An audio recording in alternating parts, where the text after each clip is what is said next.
have a high level of crime like Chicago. Doesn't it strike you as bizarre?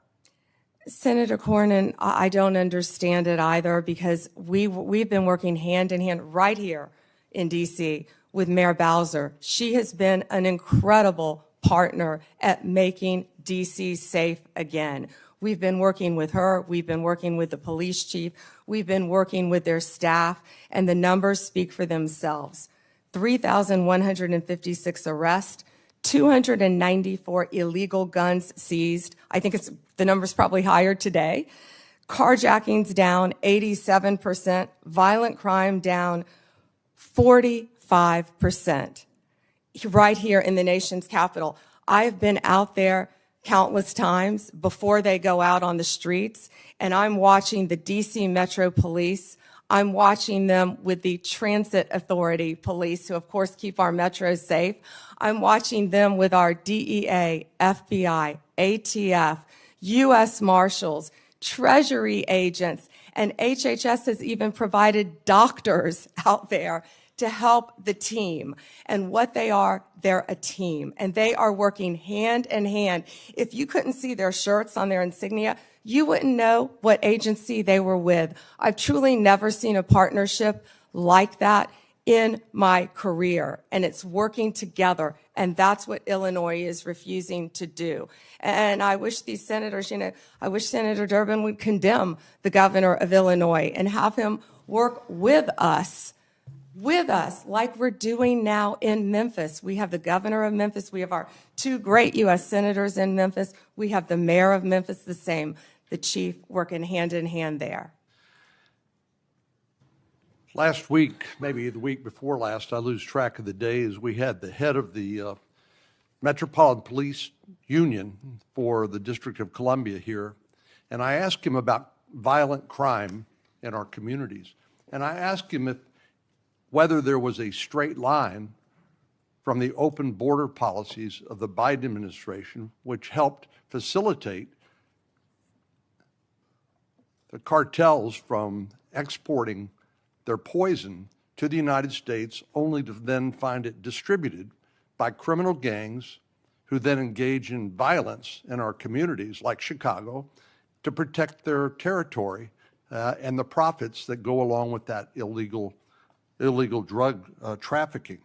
But I want to ask you about another aspect of the open border policies, and that has to do with one of the least reported tragedies and scandals associated with the Biden open border policies, and that has to do with the 500,000 children, sometimes called unaccompanied children, UACs, 500,000 children that the Biden administration allowed to be placed with sponsors in this country that were largely unvetted and subjecting them to who knows what, and then abandoning them by taking the position that it's not the federal government's responsibility, it's local child protective agencies that have to follow up on these kids. So they couldn't tell you whether they were being trafficked,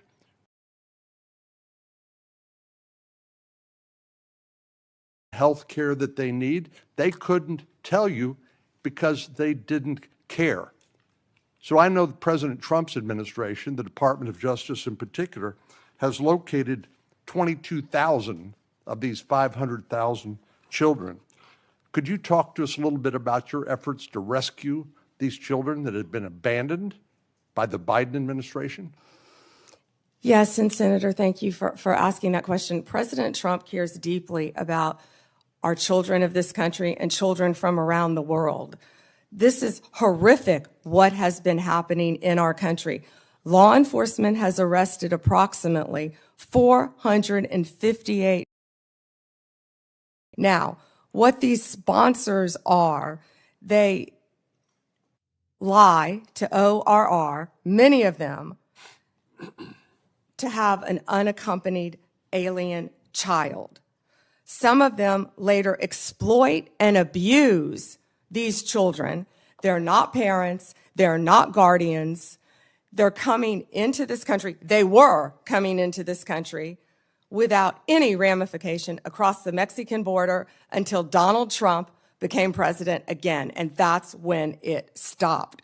We are doing everything in our power to find and arrest these people who are exploiting these children and find these children throughout our country. One of those cases, national, unlawfully residing in Cleveland, with lying to government because he became the sponsor of a young girl. And of course, we found he was later sexually abusing her.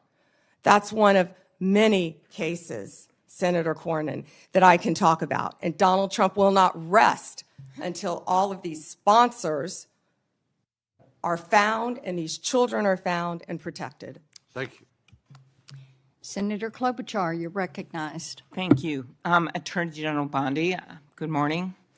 I'm going to start on a different subject. Good morning. On behalf of families in my state.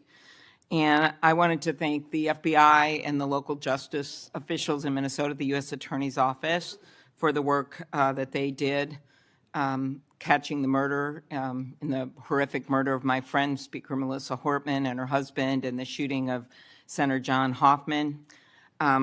Just last month, my state was again shaken to its core when a mass shooter attacked Annunciation Catholic Church in Minnesota, shooting through the stained glass windows, injuring 21 people, including 18 kids, killing little Fletcher, little Harper, an 8 and a 10-year-old, murdering them when they're in mass praying, 12-year-olds protecting 8-year-olds. I know we've spoken about these tragedies, and we both agree that this kind of violence, whether in Minnesota or at a Mormon church in Michigan or the assassination of Charlie Kirk, has no place in our politics or in our democracy. In 2018, after the Parkland shooting, you were Attorney General, and there was a bill called the Marjorie Stoneman Douglas High School Public Safety Act.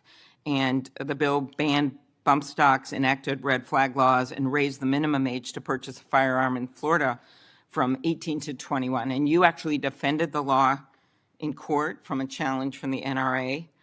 And we know that I'm in favor of an assault weapon ban, period. I look at these bills and I think, does this hurt my Uncle Dick in the deer stand? We have a proud tradition of hunting in Minnesota. I don't think they do. But as I talked to Director Patel, and he told me in the chair you are sitting in right now, that assault weapon ban could prevent future attacks. I talked to him about better background checks, about red flag laws, and then that perhaps we could find common ground on what actually happened in Florida, which would be to at least change the minimum age for purchasing assault weapon, because we've got 18 to 20-year-olds commit gun homicides at over triple the rate of adults 21 years and over, even though that wouldn't helped in Annunciation Church because he was a few years older. She was a few years older. But as you know, the shooter at Parkland was 19 years old, and the shooters in Buffalo and Uvalde were both 18 years old. So given your efforts in Florida, do you agree that at least raising the age for purchasing assault weapons could reduce the number of these shootings?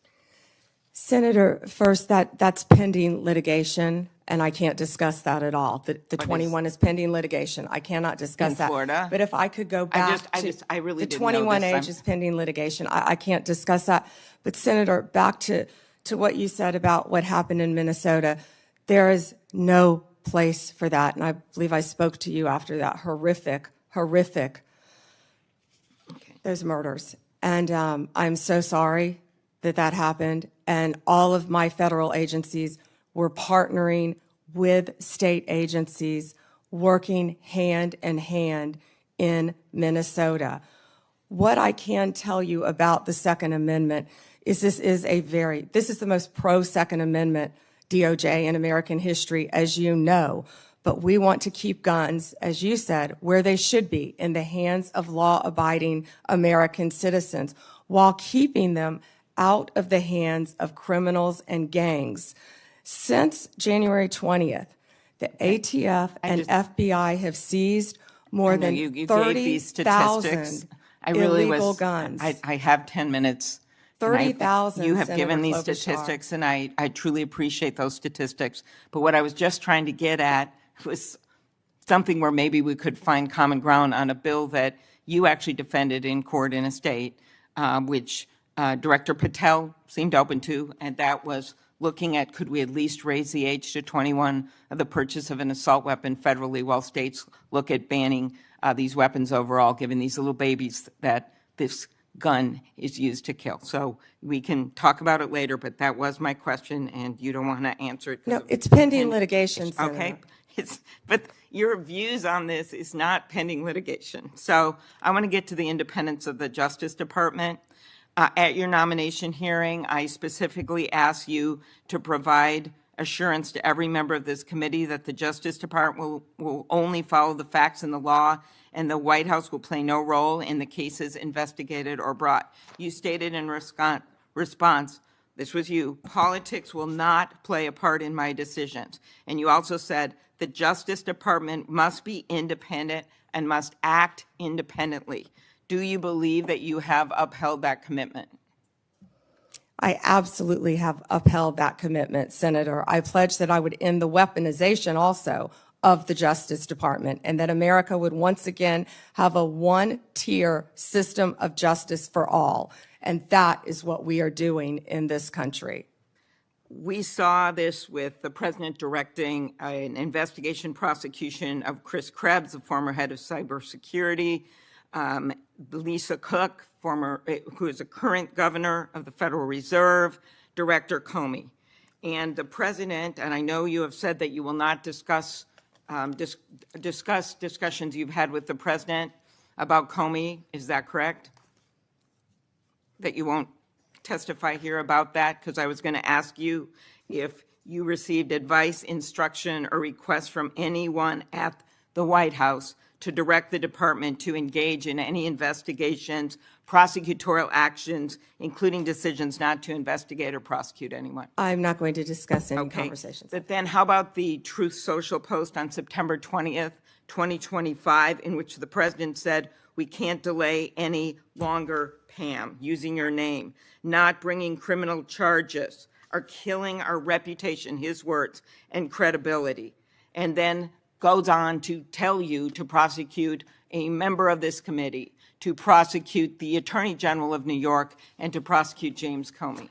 Do you consider that a directive to the Justice Department? Senator Klobuchar, President Trump is the most transparent president in American history, and I don't think he said anything that he hasn't said for years. Okay, it has been reported that you initially pushed back against requests by senior Trump administration officials to push out or fire the acting U.S. Attorney in Virginia, Eric Siebert, who's a conservative Republican, who made the decision that the evidence was not there to prosecute Comey. What made you change your opinion? I am not going to discuss personnel decisions. Okay. Is it true that the career prosecutors in the Eastern District of Virginia found that there was insufficient evidence to bring criminal charges against former Director Comey? Pending cases because Comey was indicted in the Eastern District of Virginia by, I may point out, one of the most liberal grand juries in the country. Okay, let's go on to other firings or terminations. Last week, the Justice Department fired at least 2 senior attorneys in the Eastern District of Virginia, including the office's national security chief, Michael Benary.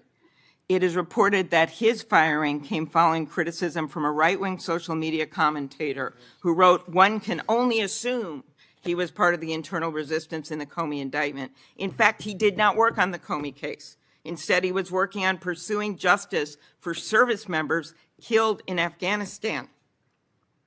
How does firing a 20-year national security prosecutor enhance public safety? Senator Klobuchar, I'm not going to discuss personnel decisions, but the personnel issue that I'm having right now is that all of my agents, all of my lawyers are working. My agents are on the street working without a paycheck because your party voted to shut down the federal government. Unfortunately, the House isn't even back here. They're 18 days off the job to even meet with us to come up with a resolution that we would like to discuss with them about saving people's health care. Let's move on to the Antitrust Division. Did you authorize your chief of staff to overrule top officials in the antitrust division to settle the challenge to the Hewlett-Packard Enterprises Juniper Networks merger? Senator Gail Slater runs my antitrust unit, and she is doing an excellent job on many, many cases.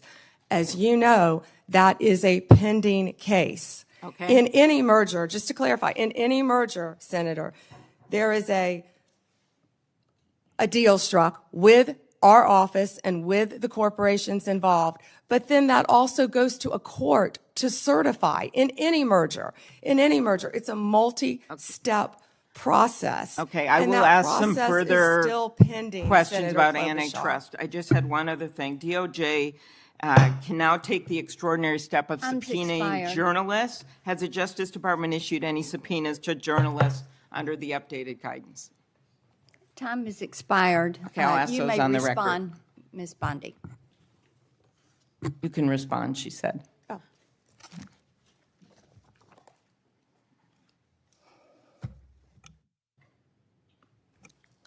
Senator, my office in April restored the Justice Department's longstanding norm on this issue.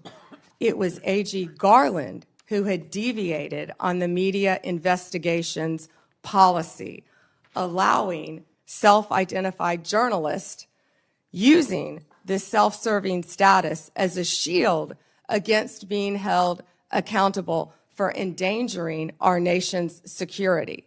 We have taken that policy back to the norm, and I can't comment on whether we have or have not, or do not have pending investigations. Time Senator has Klobuchar. expired. Senator Lee, you're recognized. Attorney General Bondi, thank you for being here today, and thanks for your service as Attorney General of the United States. I want to start by thanking you for acknowledging a moment ago the importance of protecting the rights of the law-abiding. In a country where there are hundreds of millions of guns, one of the most alarming, not to mention unconstitutional things the government could do is to disarm the law-abiding. It would be unfair, it would be fatal to many, it would be contrary to our constitutional system. I appreciate you standing up for that. I'm also grateful for you standing up for Gail Slater, the Assistant Attorney General over the Antitrust Division. I have full confidence in her, and I can tell you do as well. More broadly, Attorney General Bondi, through your leadership, you've returned the Department of Justice to its core mission. And its core mission, of course, involves protecting the American people, upholding the law, upholding the Constitution, and making sure that justice in our system is applied even-handedly, fairly, consistently, as the law requires, without fear, favor, or political bias making those decisions.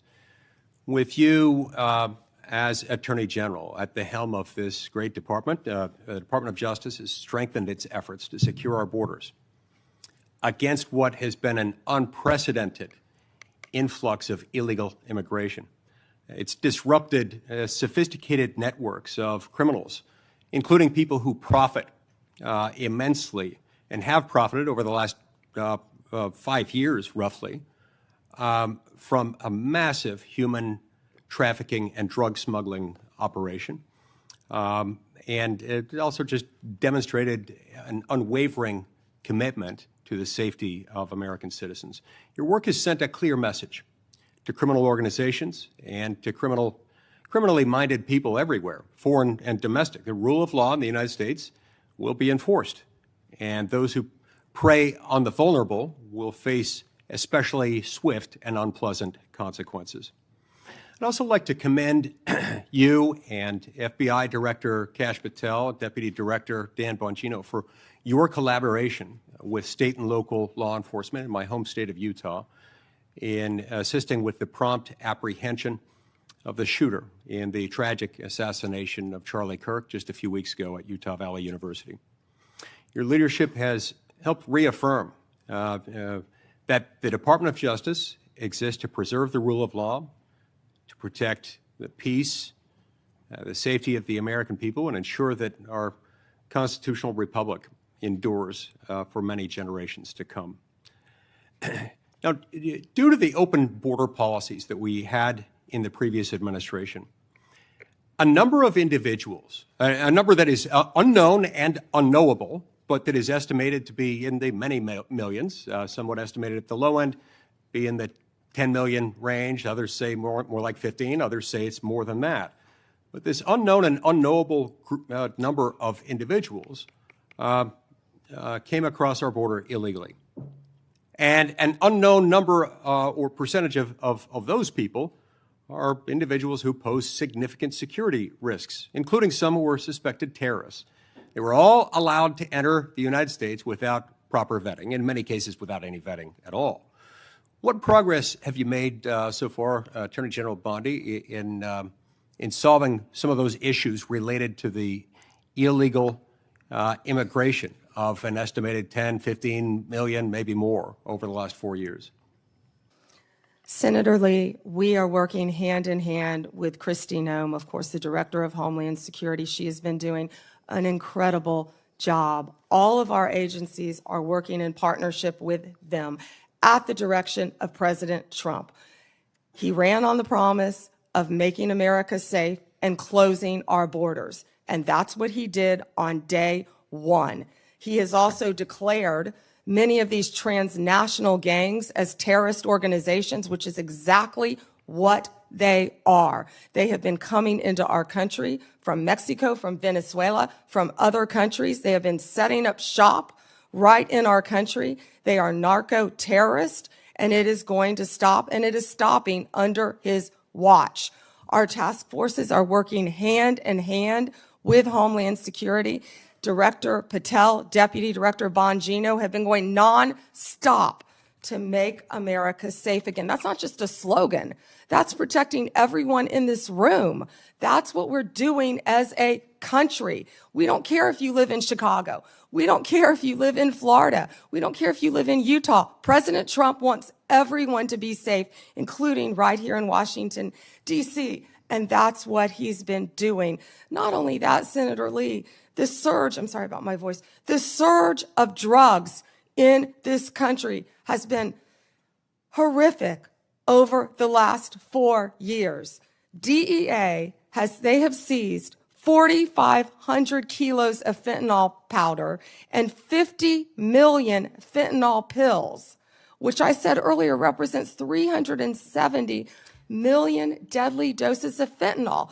These transnational gangs, it's all about drugs and money, and they are destroying our country. They are destroying our children, and a lot of this fentanyl, as we know, is made, the precursors in China. They're coming in our country through Mexico and now other places, and under Donald Trump, it's going to stop because he has secured our borders, Senator Lee. And we're very grateful for that effort. It's interesting to note, moreover, that under the leadership of your predecessor, the Department of Justice, the FBI, and others who routinely appear before this committee, when asked about the human smuggling operation going on across our southern border, routinely denied that fentanyl was coming in significant quantities through the human trafficking operation.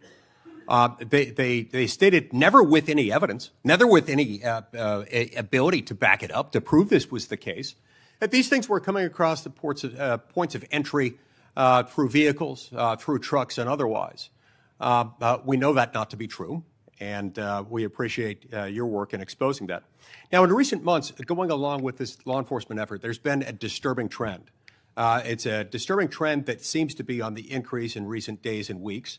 That is a rise of violence directed at federal law enforcement officers engaged in immigration-related arrests, including direct physical threats, organized riots outside of detention facilities, and most tragically, of late, a fatal shooting targeting an ICE facility in Dallas.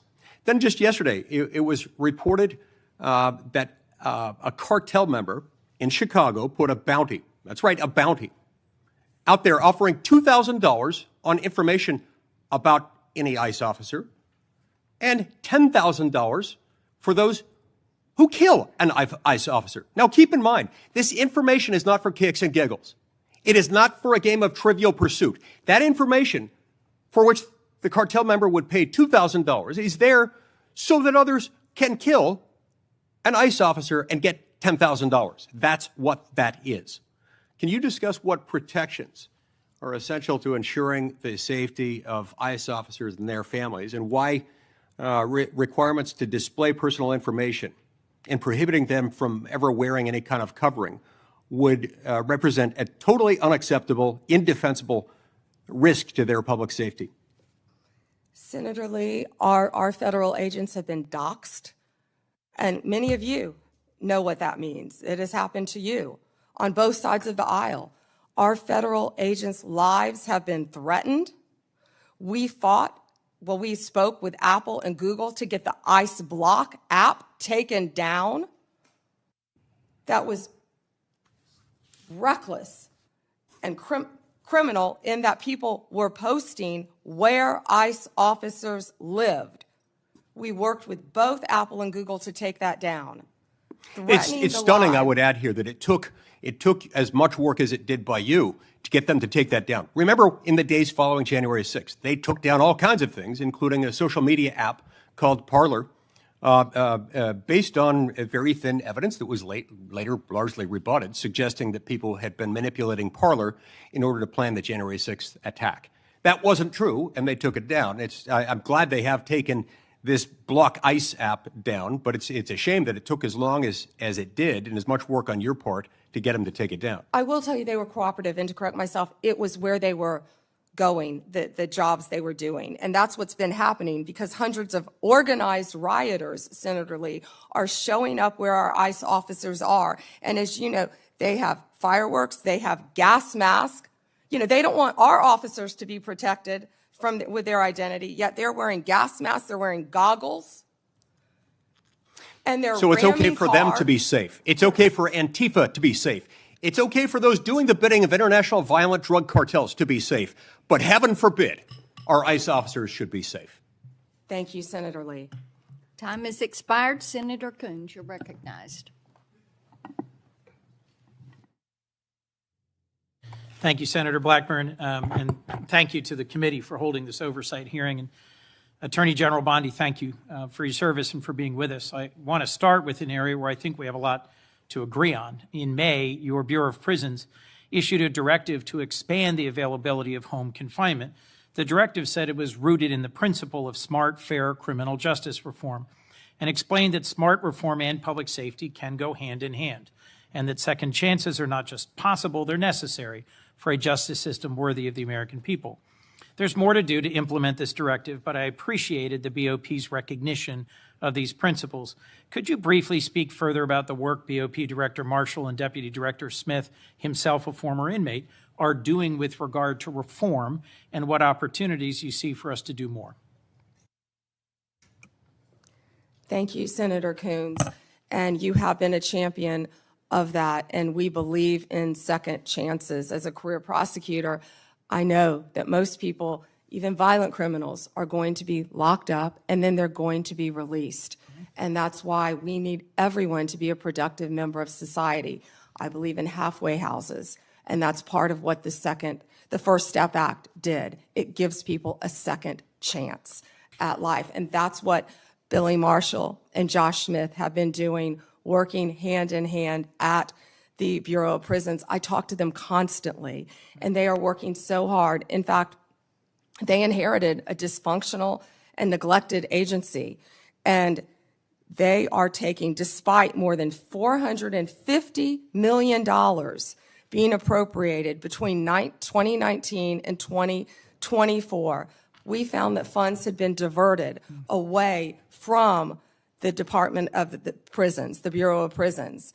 And so they are doing everything to create more halfway houses and to give inmates everything they need to be successful upon release, but also by keeping America safe.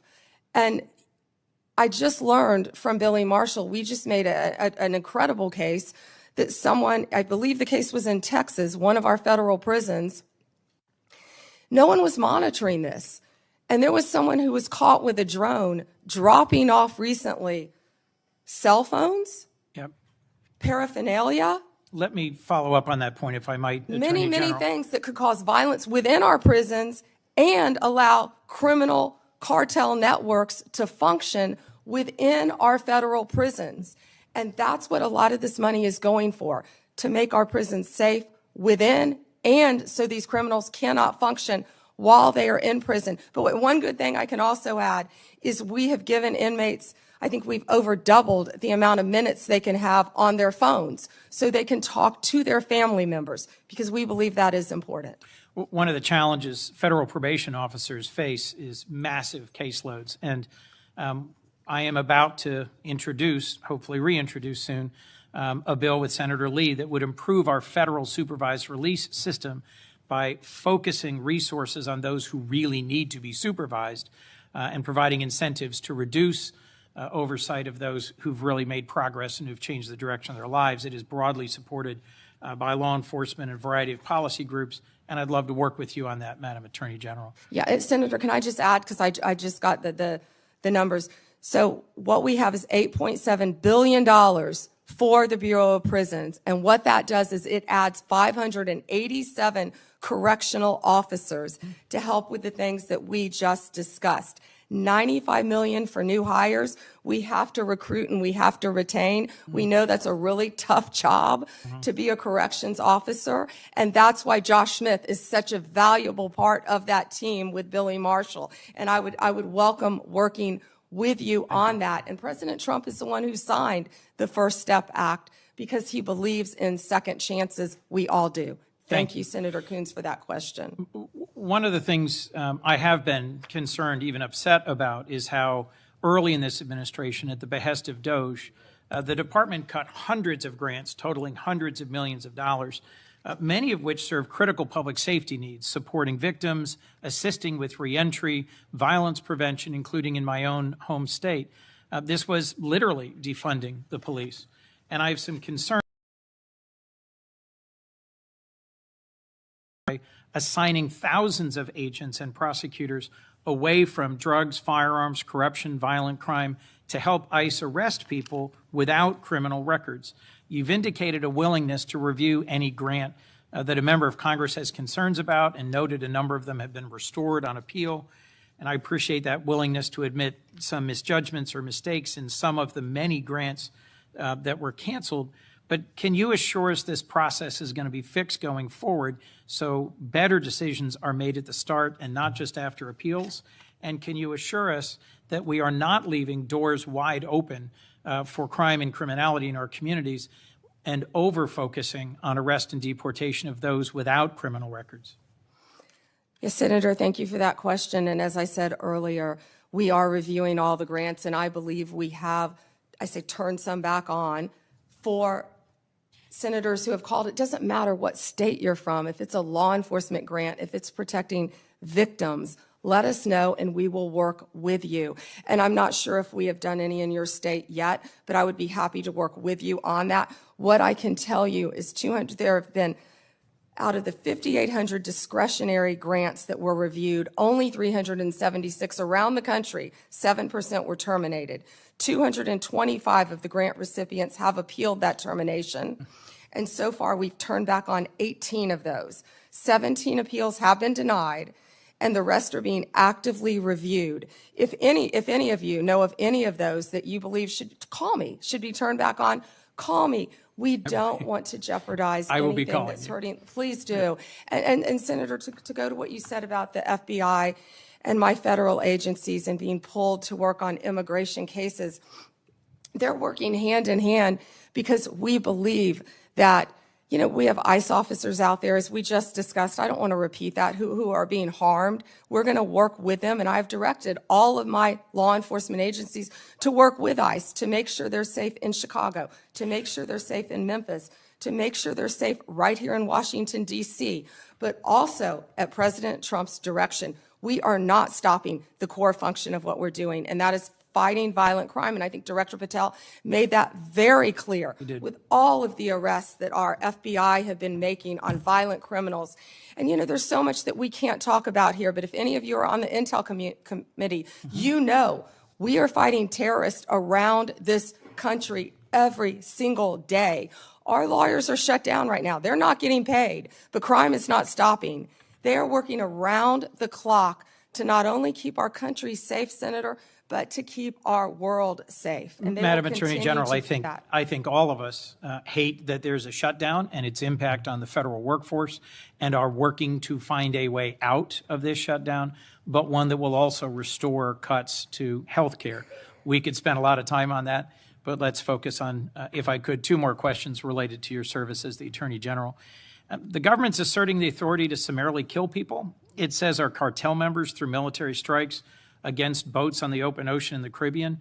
Congress has never authorized such a use of military force, and it's unclear to me how the administration has concluded that these strikes are legal. I'm concerned with what the limiting principle is, whether the government could summarily kill people. It just declares our cartel members as well as unlawful combatants inside the United States, or if they were American citizens. This isn't about defending cartels, and these aren't hypothetical questions. President Trump assembled military leaders and said they would be needed to fight the enemy from within and to train in cities in the United States that he describes as chaotic and violent. Due process is the cornerstone of our Constitution. I'm deeply concerned about the authority our president seems to be asserting to summarily kill people suspected of criminal activity outside the law. As the chief lawyer for our federal government, you have a unique responsibility to ensure maintenance of our constitutional standards. How did you conclude that these strikes on ships or boats in the open ocean are legal? Senator Coons, I'm not going to discuss any legal advice that my department may or may not have given or issued at the direction of the president on this matter. Regarding Venezuela, what I can tell you is Maduro is a narco-terrorist, and I announced $50 million reward for his capture to bring him to this country to face charges. He is currently under indictment in our country. Drugs coming from Venezuela are killing our children at record levels. And They have members been of this flowing committee are into as this passionate country. as you at protecting our families and our communities from fentanyl, but we also need to protect our sailors on the high seas who are conducting freedom of navigation operations in the South China Sea from just an abject violation of international norms and standards about how we interdict ships on the high seas. We can push back on fentanyl and drug trafficking. Many of my colleagues have done so as former U.S. attorneys or prosecutors or attorneys general, but we have to do it in a way that is in keeping with the core values of our Constitution. My colleagues have pressed you on a number of recent actions, particularly in the Eastern District of Virginia. My colleague, Senator Klobuchar, did. And I just wanted to add my voice to those who have expressed real alarm at how in your confirmation hearing you said you would be leading a department that would look forward, yet public statements by President Trump urging you to go after and to indict and to prosecute specific named people seem to have led to dramatic and sudden action by the department. I am gravely concerned about what is no longer a hypothetical question, which you refused to answer in your confirmation hearing, but is a real question about when or if the president demands you prosecute individuals because he views them as opponents or enemies, what you will do and what your limiting standard is, because the recent episode around the indictment of James Comey left me very concerned about the direction of the department. We're a minute and a half over, Senator Chairman. May I answer? Yes. Senator Coons, as you have stated in the past, no one is above the law. And James Comey is a pending case right now. It's a pending indictment. He was indicted by one of the most liberal grand juries in the country, by our U.S. Attorney Lindsay Halligan, right here in Virginia. And it's a pending case, so I'm not going to discuss the facts of a pending case. But you can understand the alarm about the circumstances of the indictment immediately following President Trump demanding that you take action to indict and prosecute that specific individual. Thank you, Mr. Chairman. Before Hawley, I'd, without objection, introduce two documents into the record. First one is the expanded scope of Arctic frost. The second document is a list of Republican groups and people that Arctic frost targeted, including Charlie Kirk's group, Turning Point USA. These documents show the political weaponization of the Biden administration against Republicans. Senator Hawley. Thank you very much, Mr. Chairman. Attorney General Bondi, good to see you. Welcome. I've been listening closely in this hearing, and I've heard over and over from my Democrat colleagues concerns about targeting political enemies, and they've accused you of all manner of things and the current president. I've also heard them said, and I just wrote it down because I wanted to be sure I heard it correctly. I've heard them say that Joe Biden never targeted his political enemies. Joe Biden never directed his attorney general to target his political opponents. That's interesting, because I could have sworn that yesterday we learned that the FBI tapped my phone. Let's look at it. We've got a list. Tapped my phone, tapped Lindsey Graham's phone, tapped Marsha Blackburn's phone, tapped 5 other phones of United States senators. Gee, it sure looks like targeting political opponents to me, and yet I haven't heard a word from that side of the dais about any concern whatsoever. We've got nothing but concerns today, but no concern at all for a Justice Department that is tapping the phones of sitting United States senators because who knows why. They don't like them. They're members of the opposition party. They're Republicans. They're conservatives. You've seen this document, Attorney General Bondi. Well, what was going on here? Who ordered this? Who ordered the tapping of the phones of United States senators? Senator Hawley, I cannot discuss the details of that right now for very good reason. You're going to do a thorough investigation into this, I trust. Is that correct?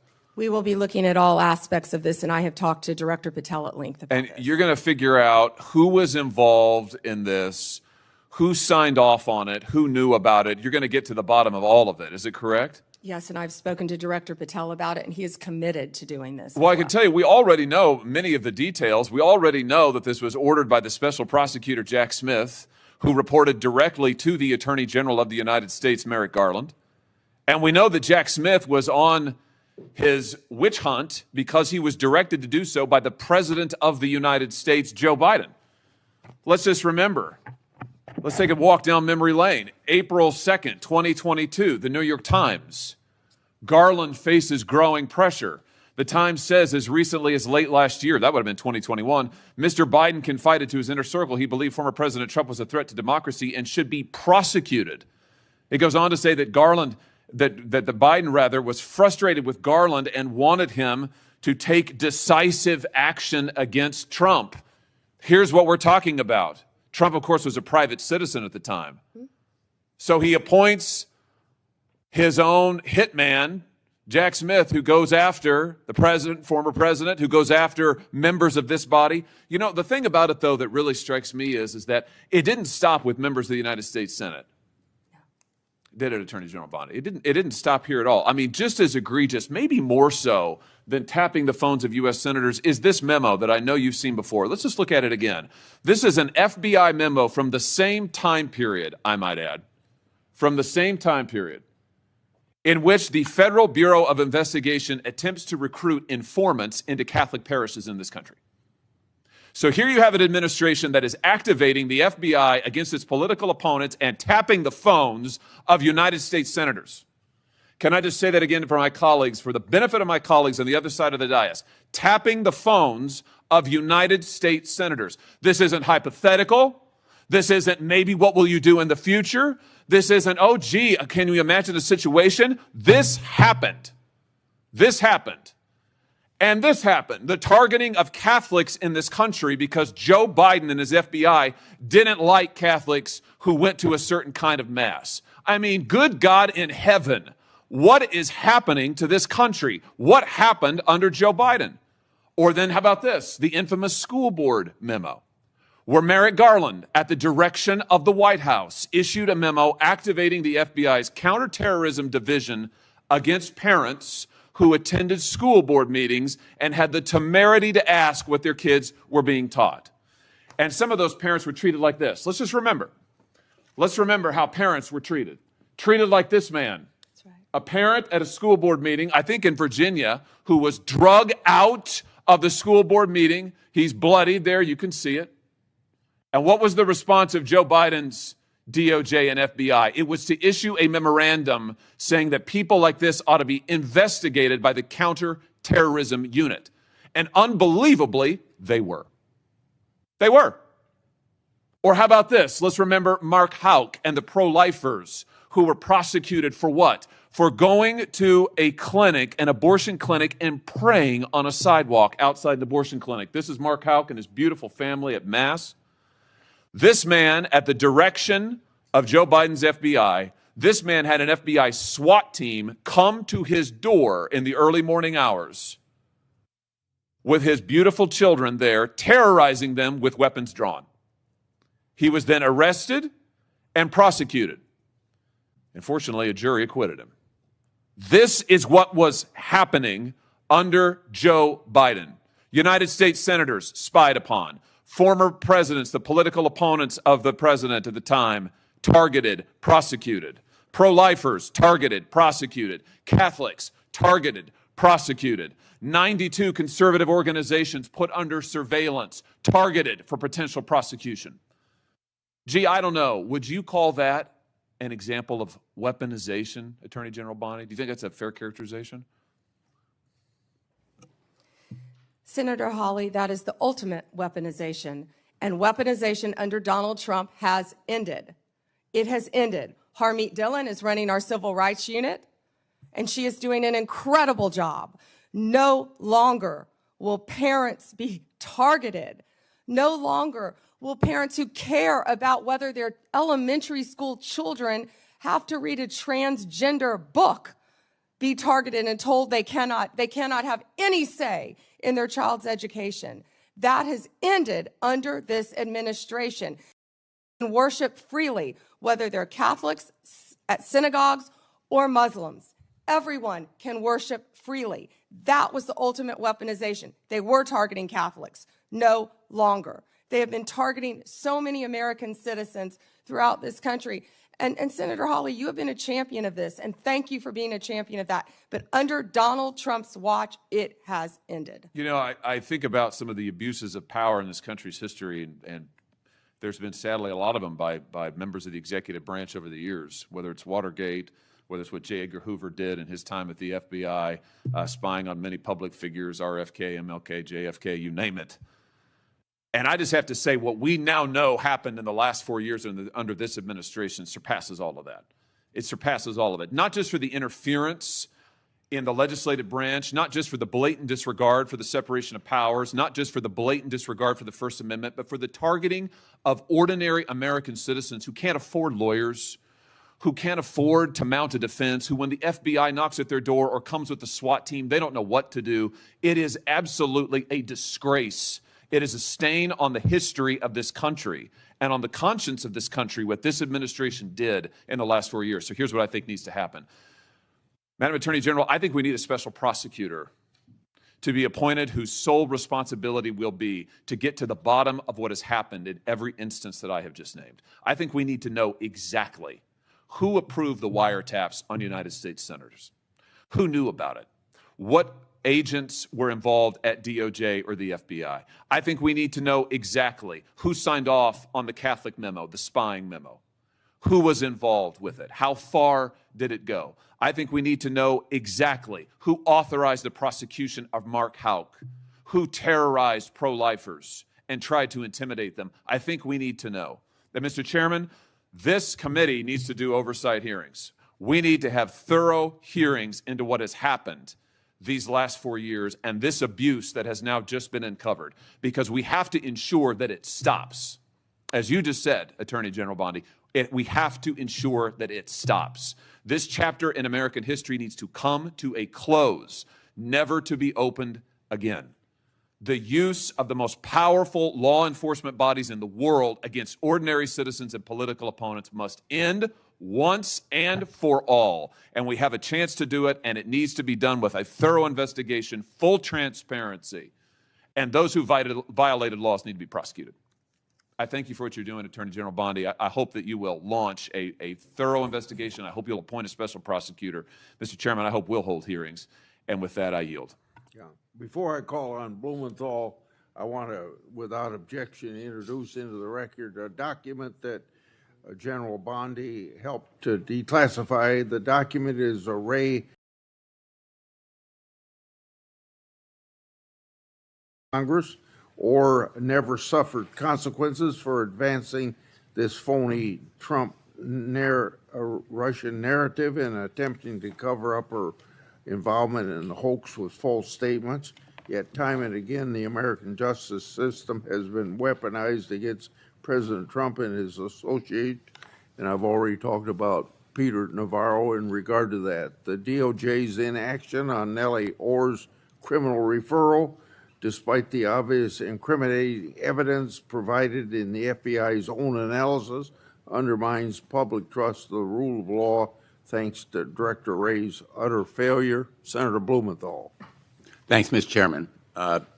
Just so the American people understand, this issue of weaponization of justice goes to the core of the integrity of our criminal justice system. And I think we can all agree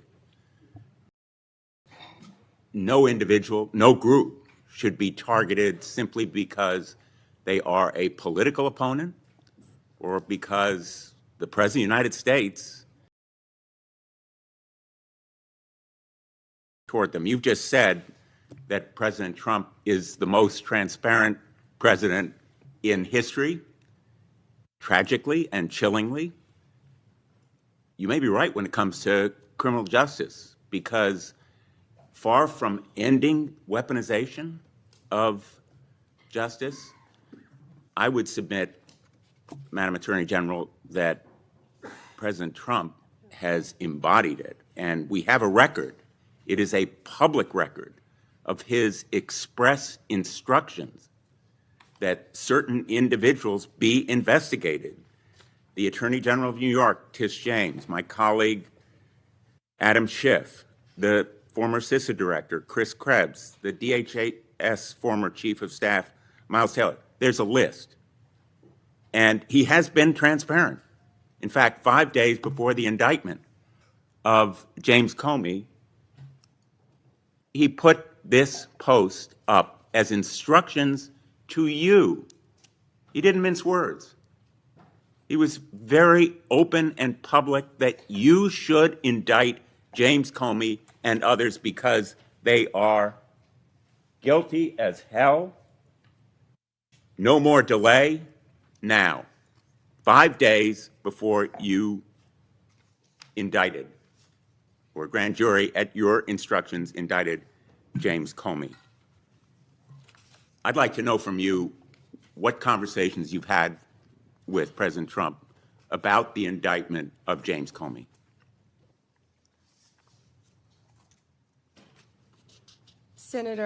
Senator, I am not going to discuss any conversations I have or have not had with the President of the United did you States. See that You're post? an attorney. You have a law degree, and you know that I'm not going to do that. I also find it fascinating, because I'll keep fighting to ensure that law enforcement and the judicial process move forward without political interference. No one is above the law, not even the president. That's a quote from you, Senator Blumenthal, in 2017. Well, let me ask you then, when you saw that No post, one is above the law. That was your quote. When you saw that post, did you talk to anybody in the White House? I am not going to discuss any conversations I have, nor any investigations, So nor you were unwilling any to tell pending this committee cases. about conversations with the White House And if I may regarding James continue, Comey's indictment. and if I may Let me show continue, you a picture. James Comey was indicted by one of the most liberal grand juries in the United States. The night before James Comey's indictment, you had dinner with the President of the United States. Pretty intimate group. Was Actually, there James were a lot of Comey people there that discussed- night. That's was a great James picture. Comey discussed at that dinner? I love that picture. That's a great picture. And there were a lot of people there that night. I think the Well- entire cabinet was there. Did you discuss James Comey with the President of the United States? He was sitting just to your left. Well, 2 seats down, yes, 2 seats down. And I am not going to discuss any I'm going to take conversations that I've as had a or yes, not have with the because President the of the American United public States. is entitled to know, Madam Attorney General. The entire cabinet was at that whether dinner, you too, took instructions from President Trump after he told you very directly to indict James Comey, which is weaponization of the Department of Justice. Oh, You wait, know, wait, wait. I want to agree with my colleague, Senator Hawley, that weaponization of our justice system must end.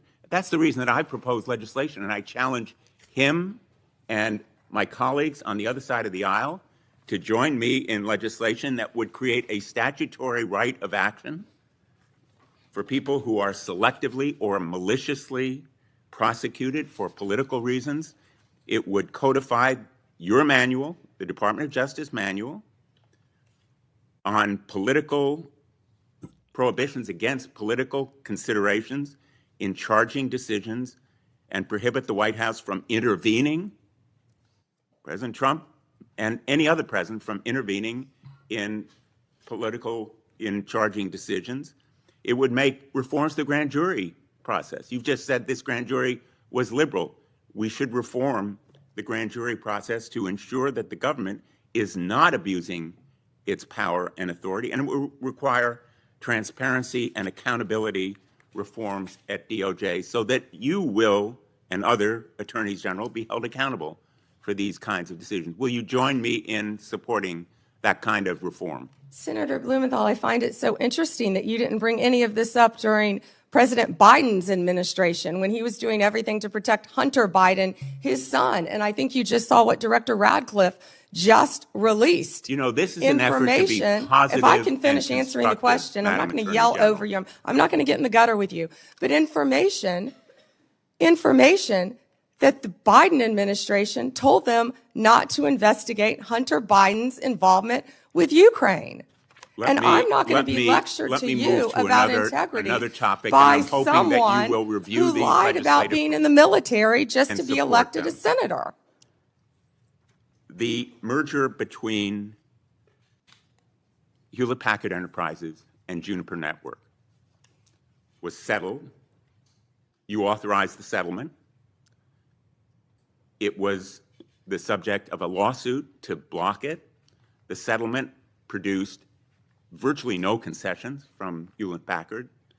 It was a settlement that prompted criticism from the Antitrust Division. Did you authorize that settlement yourself? As I stated earlier, Gail Slater is doing an incredible job running the antitrust unit. And as I stated earlier, that is still a pending matter. As Well, you you should know then with a law fired, degree, did you not, that all two- mergers, if I can finish answering the question. I'm going to, If I with could apologies, finish. No, I'm interrupt answering you the question. because my time is No, limited. well then don't ask me a question. Let So, me just ask you, as I said, you have a law degree. You know that not only are mergers agreed upon, but they have to go to a court of law to be approved. It's a multi-step process. And as I said earlier, that is still pending. And I have full faith in Gail Slater. And Ms. Slater reportedly objected to the settlement. Reportedly, And moreover, moreover. 2 of her top officials were fired, Roger Alford and Bill Sinner. Did you authorize and direct those firings after they objected to the settlement? I am not going to discuss personnel matters or pending litigation in my office. Let me ask you about another merger. The merger involving 2 home health care agencies on favorable terms, likely to drive up costs for millions of America. The Transportation Department's rule to provide compensation to travelers impacted by airline-caused flight delays, which was canceled. The merger of Skydance and Paramount, after Paramount's ownership took a number of steps favorable to the president. These kinds of mergers belie the claims that President Trump himself has made, that this administration will stop big corporate mergers that ultimately benefit the owners of those corporations rather than consumers or ordinary, everyday Americans. Senator, And let me ask you Boy, about you just listed, particularly. you just gave a Well, list let me just finish. of many Oh, mergers. I have a Can question you for talk you. to me about the issue with these mergers? I do have a question. In the merger that took place. Which that was merger? You've approved listed many. Involving American Express GBT. I understand that Brian Ballard, longtime backer and head of the law firm where you worked, was instrumental in lobbying the Justice Department to drop that lawsuit. It was dismissed, so it's not subject to a court review. What conversations did you have with Mr. Ballard? Senator Blumenthal, I cannot believe that you would accuse me of impropriety when you lied about your military service. I am you not lied. asking You you. admitted you I am lied not to be accusing you elected of a U.S. senator. impropriety. I'm You asking lied. you How about dare you? I'm a conversations career with prosecutor. Mr. Don't you Ballard, ever challenge my integrity. had I have apparently- abided by every ethics standard. Do not question my ability to be fair and impartial as Attorney General, and anything You'll with answer that my question to former another of my firm, colleagues. Ballard Partners. Thank you. Senator Lee has asked for the chair. Yeah, just wanted to note for the record, the Paramount merger that he referenced was not within the Department of Justice's ambit. That was at the FCC, not the Department of Justice. Attorney General Blondie would have had nothing to do with that. Thanks. And that was why I asked Senator Lee. He didn't know that. He was reading off a script. Before I call on Senator Kennedy, it's kind of laughable about my Democrats friends expressing fear and concern at the Justice Department's recent attempts at holding parties responsible for their actions. I can only ask, where have they been in the last few years? They had no problem watching the Biden administration and its White House use all of its might and power to attack Trump and associates. And now even Republican senators have been selected to have their telephone records made public, or not public, but well, I guess they're public now. But Biden weaponized our institutions and didn't hear a peep from the other side. Now every investigation and prosecution under this administration, people are going to be held accountable for their actions. Senator Kennedy, or I want extra time, Mr. Chairman. okay. I mean, this is, enough is enough. Cruz was next, but he wasn't here. Senator Cruz was next. Okay, Senator Cruz, if you're ready, go ahead. Well, thank you, but I will welcome Senator Kennedy providing color commentary throughout my question. I will be happy to. If we ever finish this hearing this year. And I'll point out Senator Kennedy has a new book about testing negative for stupid, so I hope I test negative for stupid. I hope I meet the threshold of You the do book meet type. it, and I talk in the book about the tattoo of the Backstreet Boys on your back. Look, I can't help that you don't want to reach young people. I think young people are the future, damn it, and I'll do whatever steps are The needed. Backstreet Boys? That would be on Vice President Vance's playlist, I heard, that got hacked. General Bondi, welcome. I apologize for injecting you in the middle of Senator Kennedy's antics. We can't help him. Thank you for the job you're doing. You are doing a tremendous job keeping this country safe. And our families are safer because you are on that wall. Our families are safer because you are returning the Department of Justice to its core function, which is enforcing the law and locking up bad guys. We saw for 4 years under the Biden and weaponized, and we saw them refuse to do their core function. More than 12 million illegal aliens flooded into this country, and the Biden Justice Department seemed to think its job was letting murderers and gangbangers and rapists go. And the results in just a few months that you've been able to produce are tremendous. Arrests of violent criminals are up 125% since the Biden administration. fentanyl trafficking prosecutions have risen 42% since fiscal year 2023. DOJ has coordinated with DHS to remove over 220,000 criminal illegal aliens this year alone. Under your leadership as Attorney General, you have helped rescue 4,000 children from predators and helped arrest 1,300 child predators and 285 human traffickers. In my home state of Texas, Operation Soteria Shield resulted in the rescue of 109 children. Thank you, Attorney General Bondi. Texans are safer because you are serving. Americans are safer because you are serving. You have a big task cleaning up the messes of the Biden DOJ.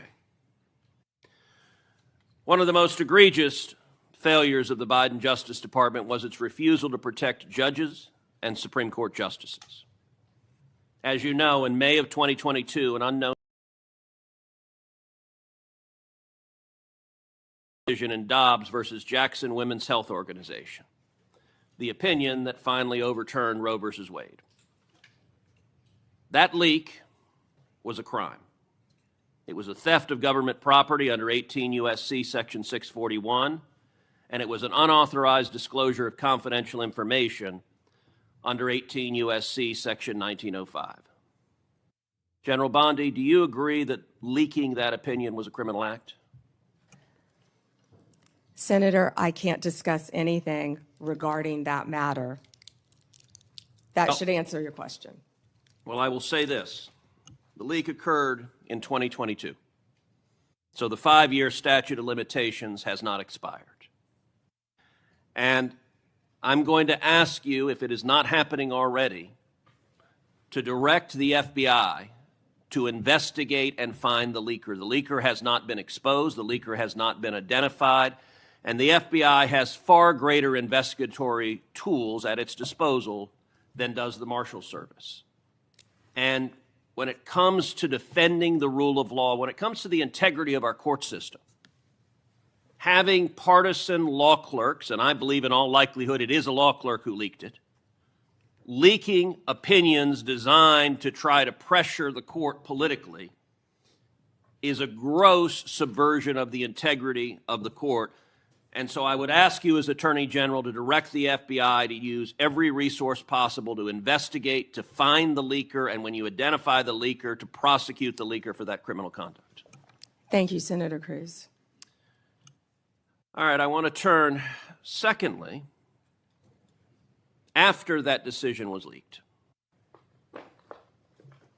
I believe the leak was part of a broader effort to intimidate and to threaten and harass justices into trying to get them to change their decision.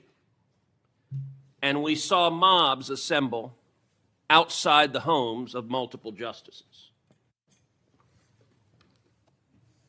Do you agree, General, that the mobs that came outside the homes of justices were there to intimidate the court and to try to influence the justice's decision?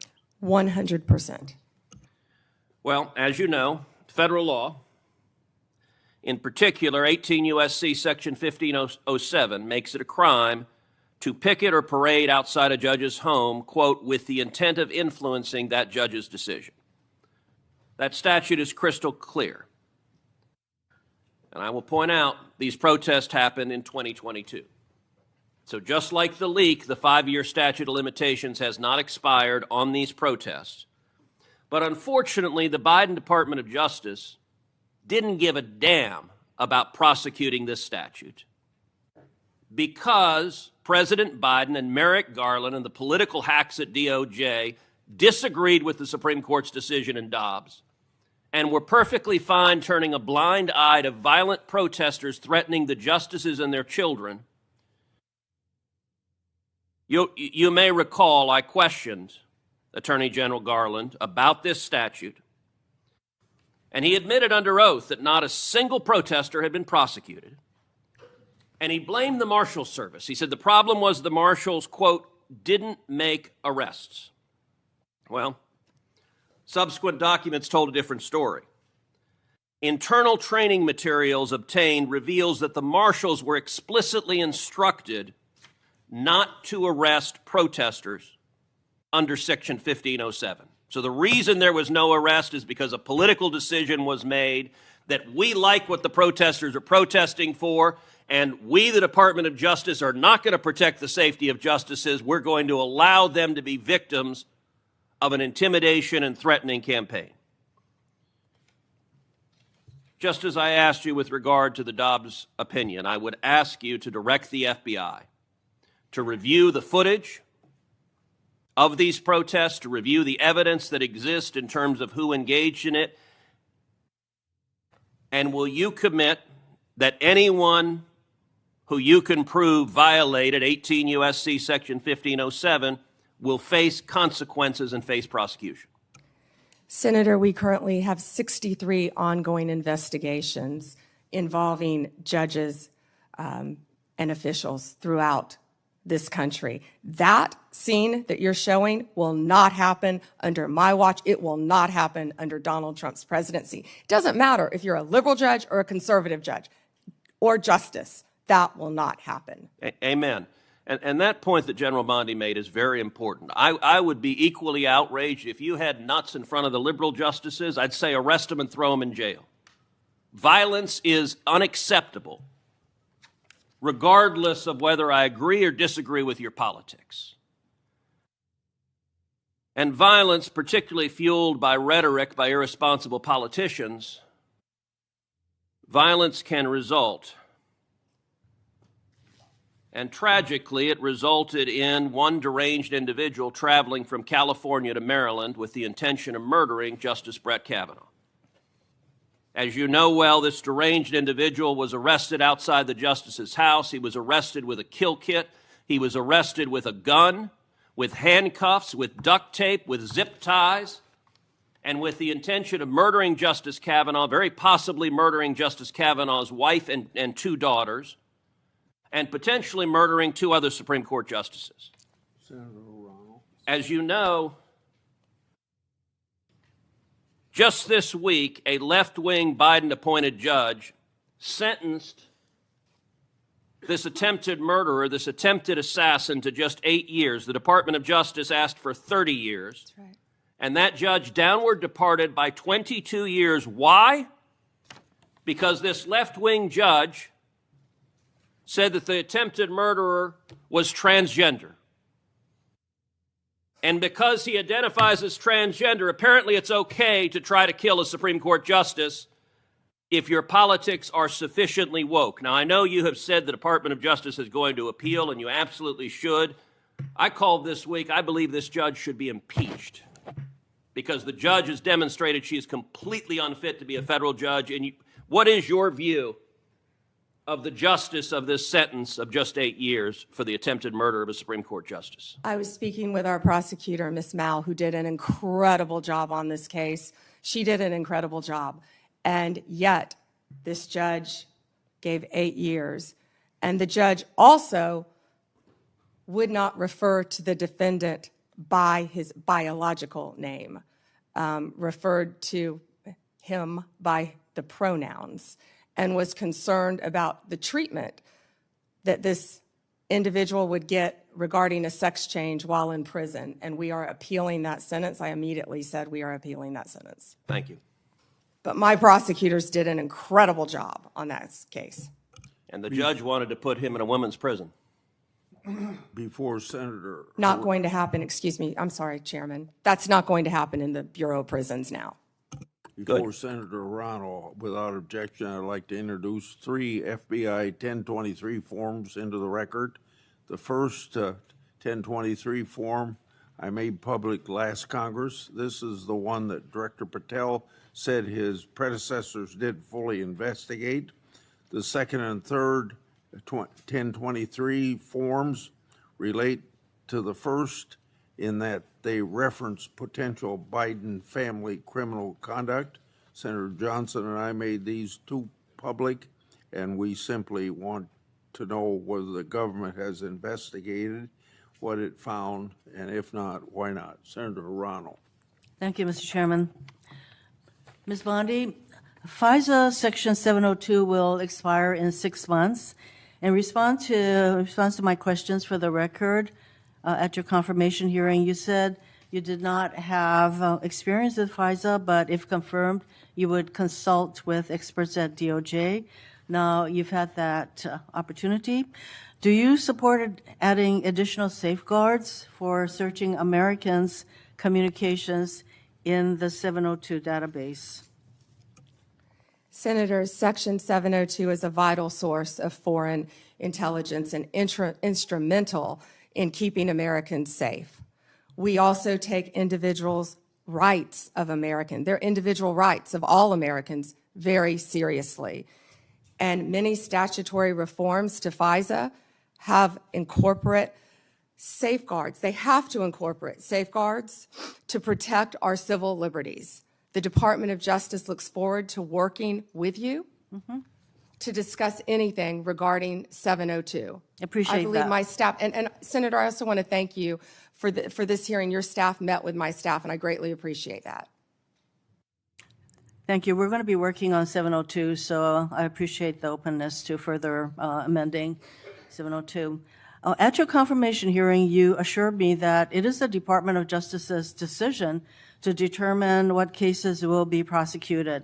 Last month, the U.S. Attorney for the Eastern District of Virginia was forced out. President Trump then posted the message behind me asking about prosecuting James Comey. You then appointed a new U.S. attorney who within days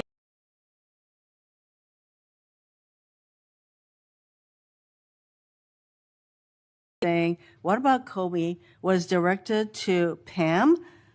Are you the Pam that the president was referring to? I'm sure I was.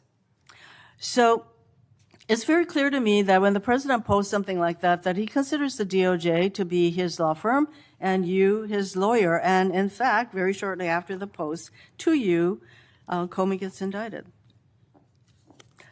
Last year, President Trump's new border czar, Tom Homan, was videotaped taking a bag with $50,000 in cash from undercover FBI agents after suggesting he could help with government contracts. Sounds like a bribe.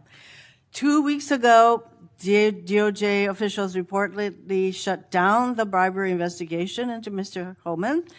Ms. Bondi, did you approve closing the Homan investigation, bribery investigation? Senator Hirono, as I stated earlier, the Department of Justice and the FBI conducted a thorough review, and they found no credible evidence of any wrongdoing. You were also on video outside the White House protesting with a group called CASA, where Antifa members were. Does that mean you're a member of Antifa? You know, I simply asked the question as to whether or not you approve the shutting down of the investigation, Mr. Homan. I have to assume that you did because the FBI reports to you. But the American people would look at the situation where this person is taking a $50,000 in cash, no less, and you testified today that a thorough investigation was done. Now, I have to assume, I conclude, that since no wrongdoing was determined, that in answer to Senator Whitehouse's question, he kept the money. He kept the money, and I hope that he put that on his tax returns as income. Next question. Over 1,200 rioters were convicted of charges related to January 6th. President Trump has since pardoned nearly all of them. As if that weren't enough, last month there were reports that a lawyer for the January 6th rioters met with senior DOJ officials about setting up a compensation fund like the one that Congress set up after 9/11 to compensate these rioters. Ms. Bondi, is anyone at DOJ considering setting up a compensation fund for January 6th rioters? Yes or no? Senator, I have had no meetings or discussions about a fund. So would you support such a fund? Would you okay such a fund? Senator, you can send me the information on the fund, and I'd be happy to look at it. No, but do you think that's a good idea this is what I'm getting at. Because to actually set up a fund and to have people talking with your senior people at DOJ, political people, about creating a fund, and you won't let us know what you think about that, that's pretty unbelievable. On January 30th of this year, the Trump DOJ's Antitrust Division sued to block the merger of two tech companies. Then, well-connected lobbyists met with your political deputies who overruled the career staff and approved the merger. So there's a settlement on that. And separately, DOJ sued Ticketmaster last year for monopolizing concert tickets and forcing consumers to pay outrageous fees. Ticketmaster has hired the exact same lobbyists who met with senior DOJ political people regarding the merger of the two tech companies. So my question is, Ms. Bondi, have lobbyists met with your political deputies about the Ticketmaster case? Senator Hirono, as I stated earlier, I am not going to discuss anything that is ongoing. Gail Slater runs the antitrust I would office, say and that Gail Slater, if I can finish, Gail Slater is doing an incredible job running my antitrust unit. It's highly likely, Ms. Bondi, that the same lobbyists who met with your people basically got rid of the antitrust case. Senator, I don't think a lot of people I like would that say you were out they're probably protesting meeting with you Antifa. right now. Next question. You have fired dozens of career prosecutors because they worked on cases involving President Trump or January 6 rioters. For example, one career federal prosecutor who secured over 100 convictions in Florida. He also spent time in D.C. prosecuting January 6 cases. He received an outstanding review only 2 days before you signed a memo firing him. The memo cited no reason for his firing. Are you firing career prosecutors solely because they worked on cases like January 6th that the president doesn't like? Senator Hirono, I am not going Yes to or talk no? about personnel matters with you. Well, we all know that hundreds of career prosecutors have left the DOJ, and literally hundreds, we're told. And Yeah, you know, Senator, you've are you lost. The familiar with the one DOJ that threw a has sandwich lost- at an ICE officer? Are you a Homeland Security officer? is the Are you familiar reason- with the one who went out on her lunch break and was Ms. Bondi, making obscene gestures? Would you say that DOJ losing these career prosecutors and the thousands of hours of experience they have prosecuting criminals, that is not a reassuring situation? Senator, many employees took the fork in the road and resigned. DOJ is hiring committed prosecutors who will actually come into the office and work and not work remotely and think we all prosecute know violent that- criminals around the country and terrorists. And When I you- am very proud when you of the fire- work all of our prosecutors I'm running are out of doing. time, so I think you should stop with your continuous interruptions, in my opinion. Mr. Chairman, I just want to close by saying that what was once the Department of Justice has become the Department of Revenge and Corruption. Rather than pursuing cases without fear or favor, this DOJ seeks to favor the president's friends and instill fear in his alleged enemies.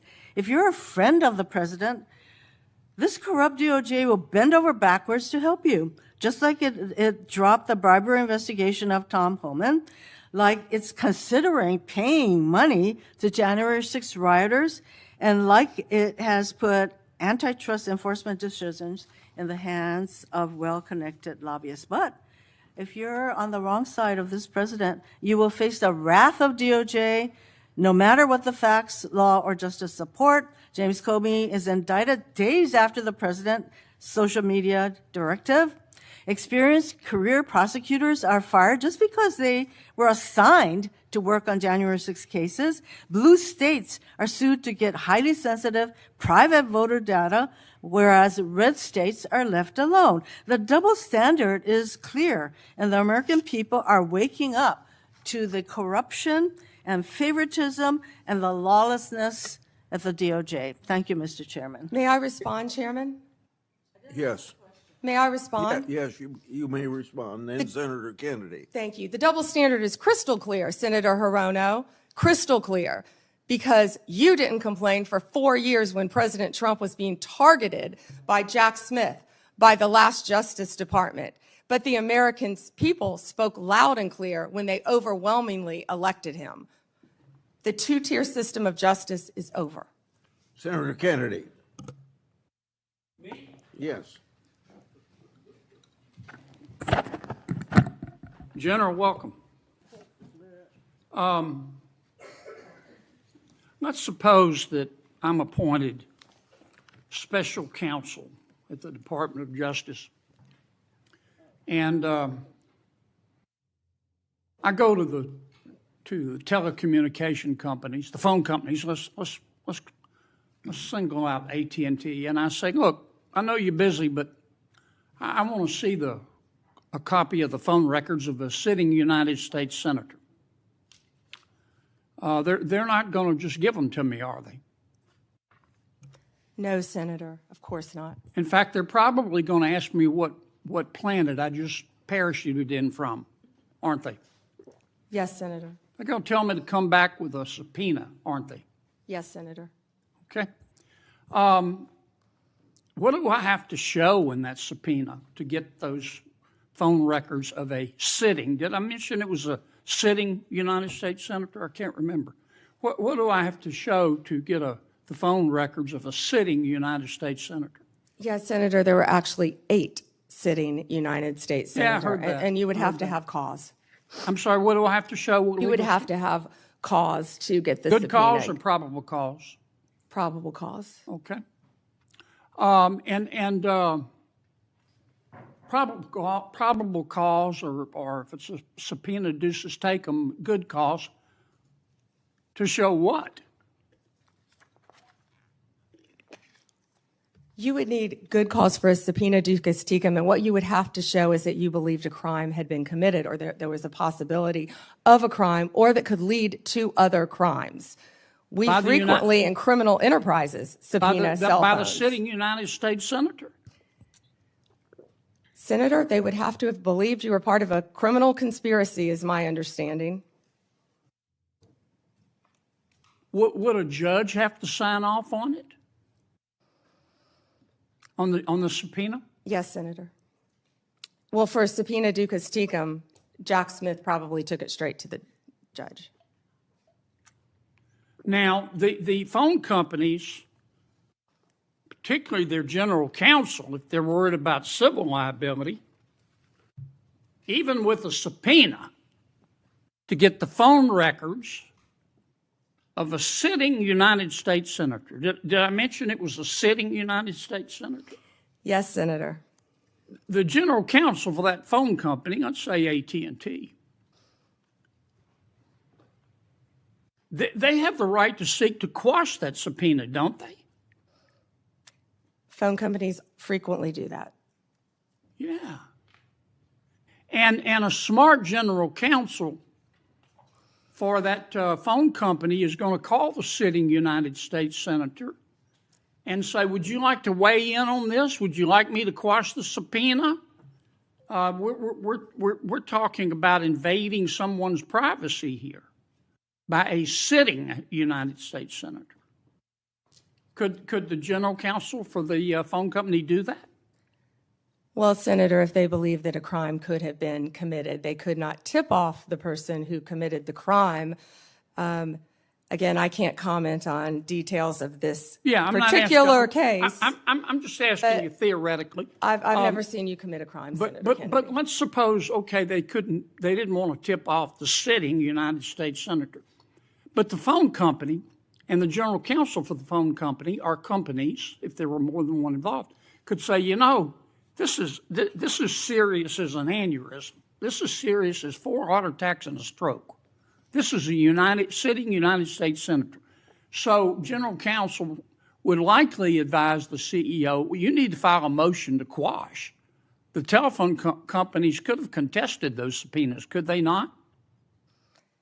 Hypothetically, yes, I can't talk about the facts of this particular case. We're talking hypothetical. Senator, subpoenas are issued all the time through phone companies working with the general counsel. But they can file a motion to quash. They could, yes. Yeah. In any case. And if they should have filed a motion to quash, and a reasonable person would have filed a motion to quash, because this is a sitting United States senator, and they didn't file a motion to quash, they would incur civil liability, wouldn't they? Senator, typically phone companies follow a subpoena from a United States attorney. I know they do, but they don't have to. They could challenge it, Senator. Yeah. And if they don't challenge it, they better have a damn good reason. Right? Right? Senator, I can't talk about the facts of this particular This is just case. a hypothetical. In general, hypothetically, Senator, maybe they didn't recognize any of the names of the 8 sitting United States senators. Hypothetically. That was a joke. Or maybe they should have gone to Amazon and buy some testicles online. Instead of just saying, sure, I'll just show you the phone records of a sitting United States senator on the basis of an administrative subpoena. Now, do you have copies of the subpoena applications for Yes, these Senator, 8? Senator, I can't discuss anything regarding this You can't case even with tell me you. if you have copies? I can't discuss any of this. All right, with when are I'm you sorry. going to, General, when are you going to be able to discuss it? I can't discuss whether there is or is not a pending investigation, I understand, Senator. but This was let's just assume brought to light if by there is a Director pending Patel. investigation, I don't want this to get swept under the rug, okay? Because I think you're going to get pushback from all quarters. I think the telecommunication companies are going to be all over you like a bad rash because they've got liability here for just turning over these records when they knew what was going on. I think some FBI agents may have some liability here. I think a special counsel might have some liability here. If I were your special counsel and you had appointed me and I wanted to get the records of a sitting United States senator, is that something you would expect me to tell you as Attorney General of the United States? They better have. Yeah. And Do we know in this instance of the 8 sitting United States senators if they told Attorney General Garland? Senator, I just learned about this very recently, as did Director Patel, and we cannot discuss the details. I don't know many of the details. Well, maybe we ought to get Attorney General Garland here.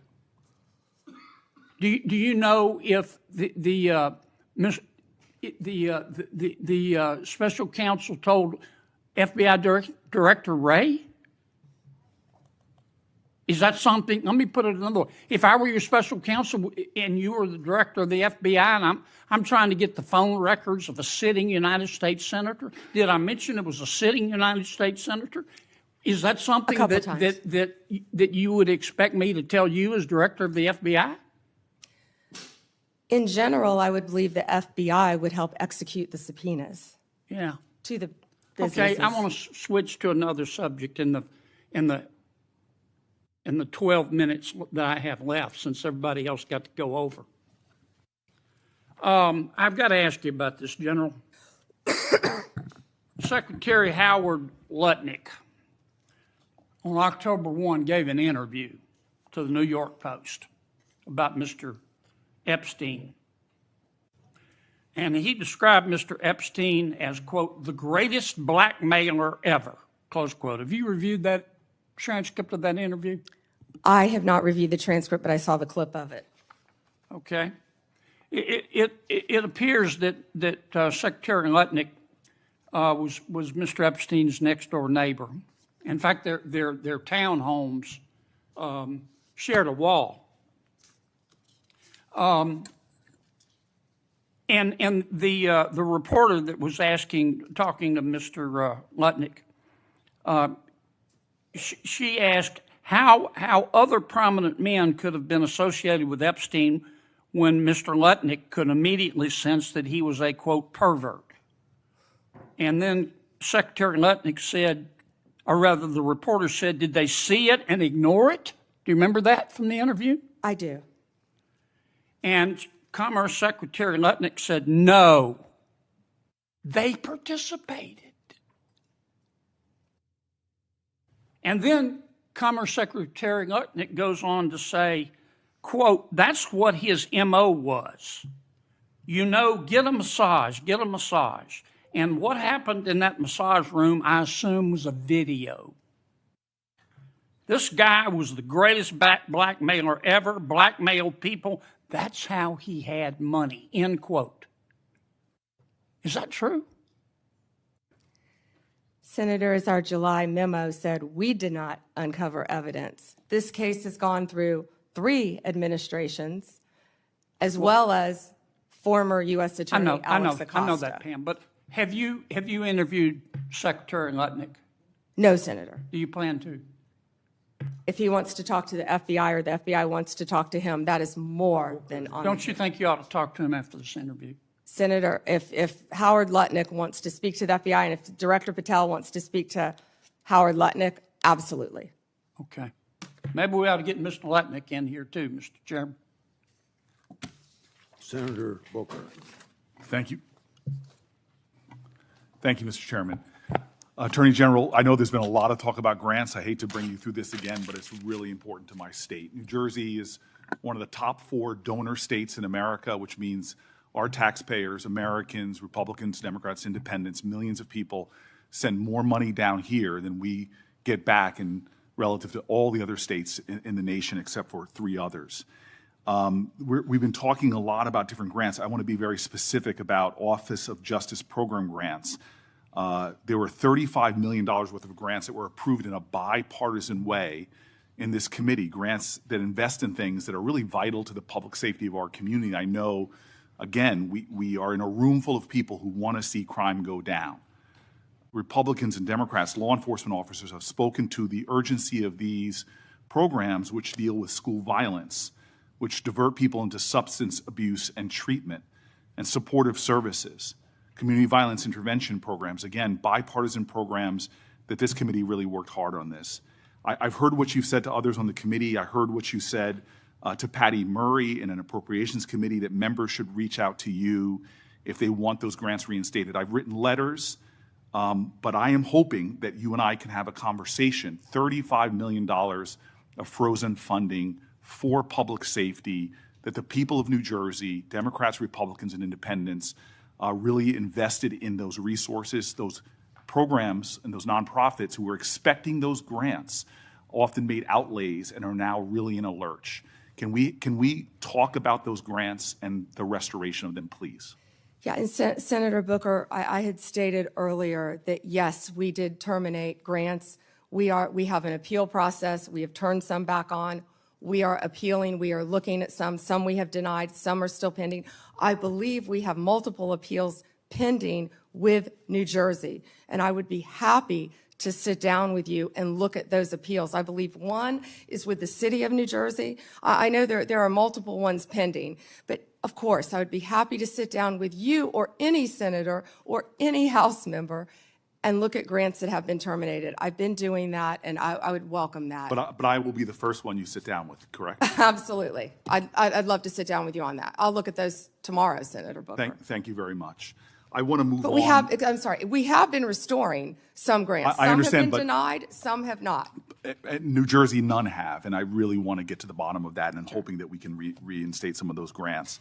The second thing I want to move on to is that earlier this year, the Department of Justice charged Newark Mayor Ras Baraka after he sought access to Delaney Hall Detention Center to conduct oversight.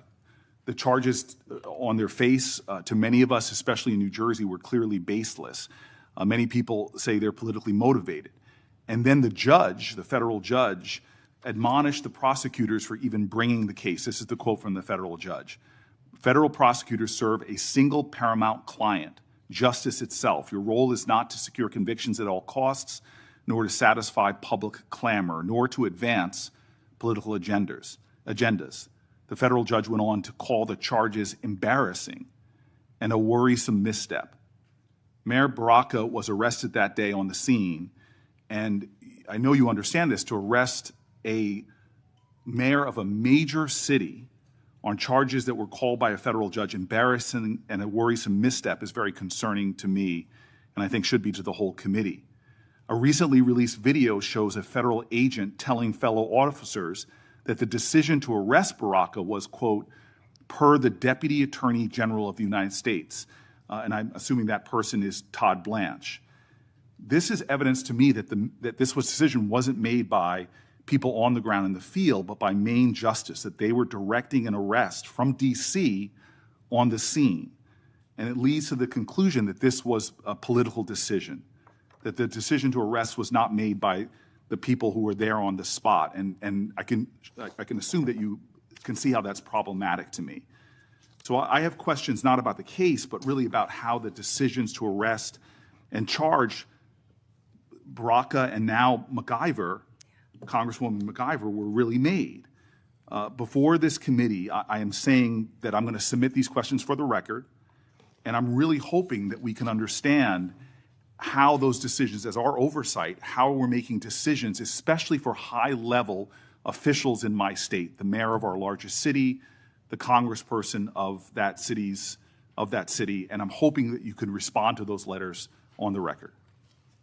Yeah, and Senator, that matter is ongoing, and so I can't discuss it. As an attorney, you realize I can't discuss an ongoing matter. And I respect that. I guess I just want to know, and we'll leave this for the questions for the record about the decisions on how they're being made, not the case in itself. I want to move on. And again, I've heard your testimony so far. I know that there is data about violent crime in this city, but I'm really concerned about the application of Justice Department resources towards the challenges we have. You and I both know that about 11,000 Americans have been killed by a firearm just this year. The Department of Justice, according to the White House's own documents, as well as that of the conservative think tank Cato, have shown that there has been a significant movement of law enforcement resources away from many other issues and into immigration enforcement. And we are seeing that in that immigration report, a lot of the people are not the violent criminals that we are really needing to rid our streets of. In total, according to the Cato Institute, you've reassigned 7,460 law enforcement away from their primary duties, investigating drug traffickers, prosecuting child pornography, targeting high-value white-collar criminals, and again, forcing them, this is according to the Cato Institute, into low-level immigration enforcement.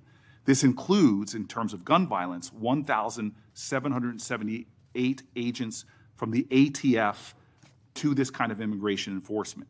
The White House itself has said that they diverted 45% of all of agents in 25 FBI field offices to work on immigration full-time. As a person who worked very closely in my time as mayor with the New Jersey field office, that's really concerning given the other threats. But it doesn't end there. The DOJ has eliminated the Organized Crime Drug Enforcement Task Force, the independent component of the DOJ whose job it was to combat transnational organized crime, dissolved the Community Relations Service, which in New Jersey has been invaluable over 60 years, responding to communities experiencing conflict or violence, and something that people on both sides of the aisle of this committee have really invested in. You all have rescinded VOCA and VAWA grants to support survivors of sexual assault and human trafficking. There seems to be a disconnect here between the application of the resources of the Justice Department on the things that are most concerning when it comes to crime and where they're being directed instead. Senator Booker, first to OCDETF. The most important point is that the work of OCDETF is continuing. The executive office is being dissolved. We have said that, but the work of OCDF is continuing. The resources that were previously provided to law enforcement organizations through OCDF are now going directly to those organizations. I will assure you, no work will be sacrificed as a result of getting rid of the executive office of OCDF. The agents and the attorneys are working with Homeland Security. They're all working together as a unit.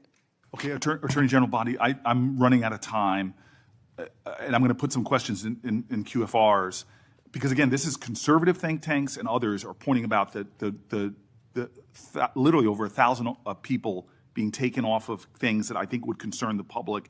I'd like to get that, but I also just want to quickly mention that for the record, I want to ask about the Public Corruption Unit as well. We now have gone from a public integrity section that went from 36 full-time prosecutors to now only 2. And yet we know, Democrats and Republicans, there is a real problem with public corruption in our country. And Practices Act, disbanded the Foreign Influence Task Force, dismissed the indictment against Trump donor Andrew Weidenhorn, cut back on white-collar investigations. My list goes on. I'm running out of time. But I will ask for the record against not only reassigning officers and prosecutorial resources from the other things I mentioned, but public corruption is really important. I want to talk about an area of bipartisanship on this committee, which is antitrust. This is a very bipartisan area. In June, the Antitrust Division finalized a proposed consent decree with Hewlett-Packard Enterprises and Juniper Networks, settling the DOJ's challenge to the company's $14 billion merger. Reportedly, your Chief of Staff, Chad Mizell, and Acting Deputy Attorney General Woodard overruled career antitrust staff and approved the merger. This is a massive area of concern for Americans writ large. This is an area where corporate power is growing, corporate concentration in our country is happening at great degree. I'm grateful that the ranking member with Mike Lee on a committee that is really trying to get into this disturbing trend. And the issues right now in the Justice Department, the resources being put on it, and the appearance of improprieties that we're seeing are troubling. All I want to ask as my final question is, would you commit just to talk about antitrust to coming before the Antitrust Subcommittee led by Senator Lee to discuss antitrust enforcement in our country? We're over time. May I answer, Chairman? Yes. Senator Booker, I work hand in hand with Gail Slater. She is doing an incredible job. I said that earlier. I will let Gail Slater handle all matters with antitrust. The HP matter, Juniper, is a pending matter still because, as you know, it has to go before the courts, even after a decision has been made, and that's where it's pending right now. If I can go back to your previous 2 questions, first about our agents being reassigned.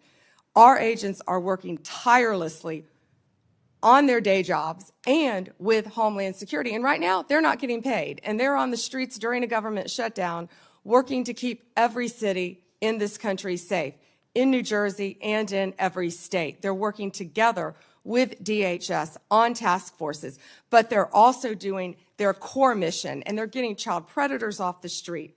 They are working so hard with all the agencies hand in hand. That has not been sacrificed. And I'm so proud of the work that the FBI, DEA, ATF are doing. ATF agents have worked tirelessly. I am in constant contact with them on the incredible cases that they're making to keep our country safe and our world safe, especially our DEA agents who are stationed around this world, and now they're not getting paid.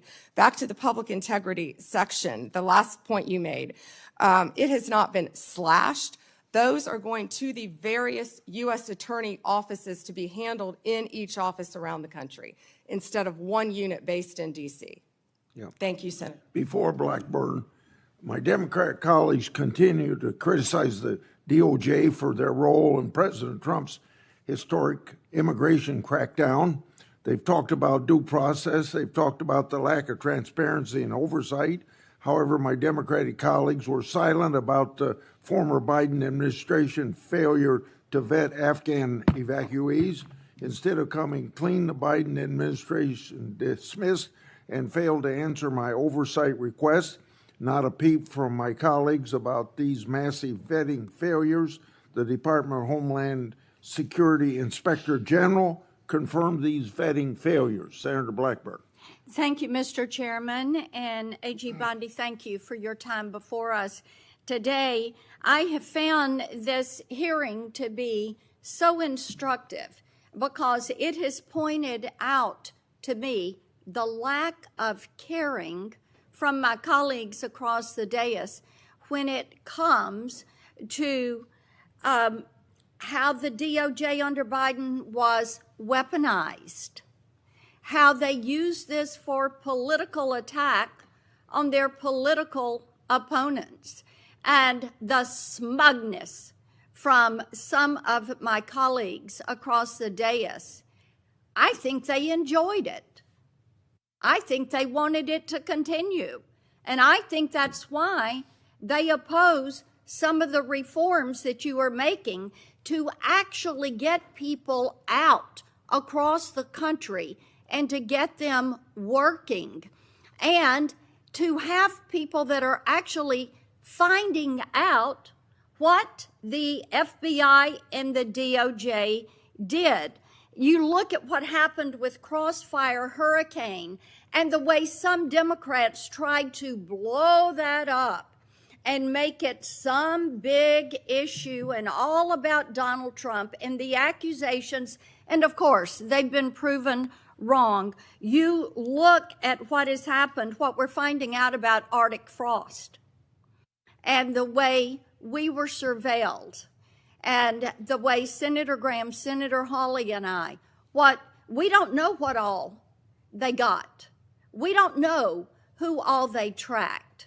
But to tap our phones, to pull that data for these wireless companies to have allowed them to have that and for them to use it in their investigations, how disgusting is that? And their attitude and lack of concern about the weaponization of the DOJ. I've had a couple of colleagues who have been so concerned about some bureaucrats at the DOJ and the FBI being fired. You know what? If they did wrong, not only fire them, prosecute them.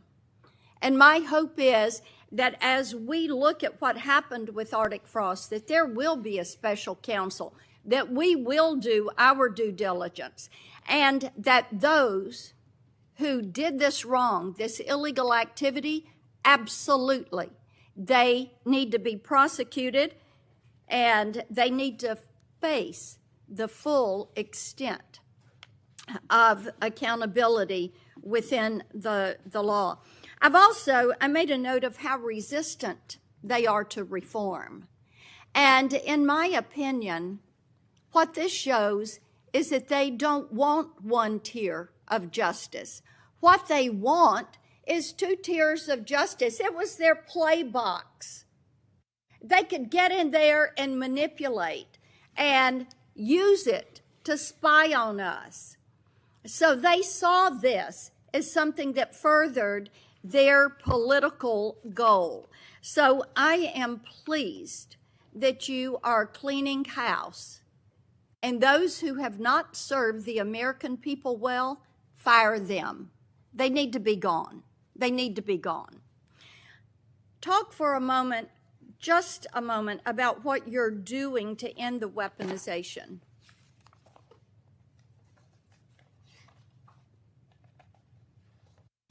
Senator Blackburn, the weaponization against you and your colleagues should greatly concern all of us. It should concern Democrats. It should concern Republicans. Yet, we don't see that. There was a two-tier system of justice under the Biden administration. We're learning that every day. We saw Jack Smith weaponize the Justice Department against Donald Trump. We saw the Biden administration weaponize the entire Justice Department, all of the law enforcement agencies, against Donald Trump, against his family members, against his friends for years and years. And that weaponization is over. No one is above the law. and there is a one-tier system of justice in this Justice Department. And we that's what we appreciate will that. continue to do. We appreciate that. And, you know, having vice chaired the president's transition in 2016, as you remember, there was surveillance that took place on the transition and on the transition team. So this is not the first time, it's the second time. And shame be to those that have furthered those lies and what James Comey did to this country, what Christopher Wray allowed to happen to this country. I want to talk to you about Memphis, the Memphis Safe Task Force. And you, President Trump, Director Patel, the work you're doing there is really quite amazing. I had pulled those latest stats, and we had 503 arrests with the FBI task force in July and August. We've added, with your Memphis Safe Task Force, just last week, 321 arrests, 83 firearms that were seized, 7 missing children that were recovered, 28 known gang members have been arrested, and the list continues to grow. We've also gotten over 120 federal indictments. But this is really quite a success story, and I think that cities like Portland and Chicago are missing out by not having this coordinated, focused effort, and the fact that there are 13 federal and state agencies working together to make Memphis safe again. And we are very grateful about that. One of the things that we are working on is to end a cashless bail. We have a very liberal DA in Memphis that has campaigned on avoiding cash bail. And we had a good hearing on this last week. And we have legislation, Representative Stefanik and I have legislation that would end cash bail, cashless bail in D.C., and then also would remove funds from jurisdictions that practice cashless bail. Touch on that and the importance of having cash bail for that accountability, keeping those criminals off the streets. Yeah, Senator Blackburn, first to Memphis. I was in Memphis, as you know, a few days ago with Secretary Hegseth, and we had about 1,100 officers from at least 13 agencies working hand in hand. Your Memphis police officers care. They want to be out there doing their jobs. And what we said is we have federal law enforcement officers now who have their backs. They were thrilled to have us there. The mayor, Paul Young, is working well with us. Of course, Governor Lee was there. You have been a champion of this. Senator Hagerty has been a champion of this. You both, before I was sworn in as Attorney General, you both brought this problem to my attention. You talked to Director Patel, and Director Patel was on the ground right away in Memphis attempting to make Memphis safe. But we knew we needed so much more than that. He put a huge dent in the problem. But Memphis's crime is through the roof, the highest violent crime rate in the entire country. And that's why we went to Memphis. And Memphis has welcomed us. It's an iconic city. And we want to continue to work with Memphis. And we're going to do that just like we did here in D.C. The citizens have been great working with us. Violent crime shouldn't be occurring in any of these cities. And as you said, I don't understand why Chicago, why Portland, why these sanctuary jurisdictions don't want to work with the federal government. Yeah. Gangs are rampant. Transnational gangs are rampant in these cities because they're harboring them, no longer under Donald Trump. Whether they want to or not, we are going to come in and make it safe for their citizens, whether these liberal lawmakers want to or not. And you know what I said regarding the DA in Memphis? I said, we're going to protect the Memphis police officers. We're going to take every single case federally that we can, because the DA has cashless bail. It's a revolving door, and no one is being held accountable. Police officers are seeing someone arrested, and they're back out on the streets the next night committing crimes. And Janine Pirro is working on that here in D.C. to change that as well. So thank you for your legislation. We appreciate that, and the Memphis mayor is doing great. We had a Shelby County official who was trying to dox some of these officers, and she's since taken this tweet down, but she's an elected official. And she goes, attention, on Peabody between McLean and Cooper, 4 fed vehicles and a trooper, men in full gear and guns on street. Hashtag pay attention, folks. This is the kind of action that is not called for. I mean, the fact that an elected official would do this, this is why we have legislation that would make it a crime to dox any federal law enforcement official when they are doing their job. And these apps, and Apple and Google say that they've removed these apps, but I tell you what, these law enforcement officers need to be protected. We appreciate that you are doing that. Thank you for being here. Thank you, Senator.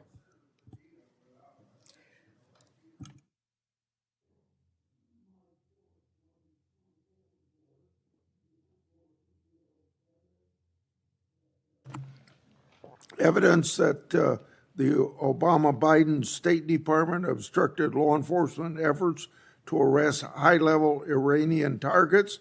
This objection, led by then Secretary John Kerry, was done because of political consideration of the failed Iran nuclear deal. Senator Padilla. Well, thank you, Mr. Chairman. Appreciate the opportunity to participate in this hearing today, which is our, at minimum, annual opportunity to ask questions as we fulfill our obligation to provide accountability over the Department of Justice. So just sort of to level set a little bit for folks in the audience and for folks watching at home, the Department of Justice is supposed to be the nation's guardian of fairness and the rule of law. The power of the Department of Justice is built on public trust and a belief that prosecutions are based on facts and law, not on politics or personal loyalty. And I call that out, Mr. Chairman, because when that breaks down, when the public trust breaks down, then justice itself is at risk. But under this Trump administration and the leadership of Attorney General Bondi, I believe the independence of the Department of Justice has come under attack. The department has been reorganized, it's been realigned, and repurposed in ways that we've never seen before. Important offices have been closed, key programs dismantled, and agents diverted, all without transparent justification. Now, these are not minor bureaucratic changes. They represent a fundamental shift in the Department of Justice's missions and priorities, its policies, and its practices. And for example, career prosecutors have been pressured to change decisions in politically sensitive cases. Ethics oversight has been taken away from independent career professionals and handed to political appointees with little experience in these matters. Internal working groups have been created to revisit investigations involving President Trump and his allies. And together, these steps send a dangerous message that prosecutorial decisions can be driven by political loyalty instead of the law. Now, even more troubling is that the Department of Justice has pulled resources away from organized crime, away from counterterrorism, away from the protection of civil rights, to focus on immigration enforcement. The American people expect a Department of Justice to pursue violent crime, as do I, to pursue corruption and threats to national security, not to serve as an arm of immigration policy, and in so doing, under-resource other critical missions. Now, the Justice Department's credibility depends on the public's faith in justice, and that the justice will be applied equally to every person and not reserved for the powerful or the connected. And that faith must be protected. And so it's in that spirit that this committee has a duty to ensure the department's work remains lawful, remains transparent, and remains true to its highest duty, the fair and impartial administration of justice. Now, that being said, I do want to get into some specific items with Attorney General Bondi here, beginning with the firing of Michelle Beckwith. Michelle Beckwith was a 15-year career prosecutor with the Department of Justice. She prosecuted in her career some of the worst in my home state of California: sex traffickers, transnational terrorists, those who this administration claims to care about and be targeting, prioritizing in taking them off the streets. And it may surprise some to learn that Ms. Beckwith was unceremoniously marched out of her office and fired from her job in July of this year. Why?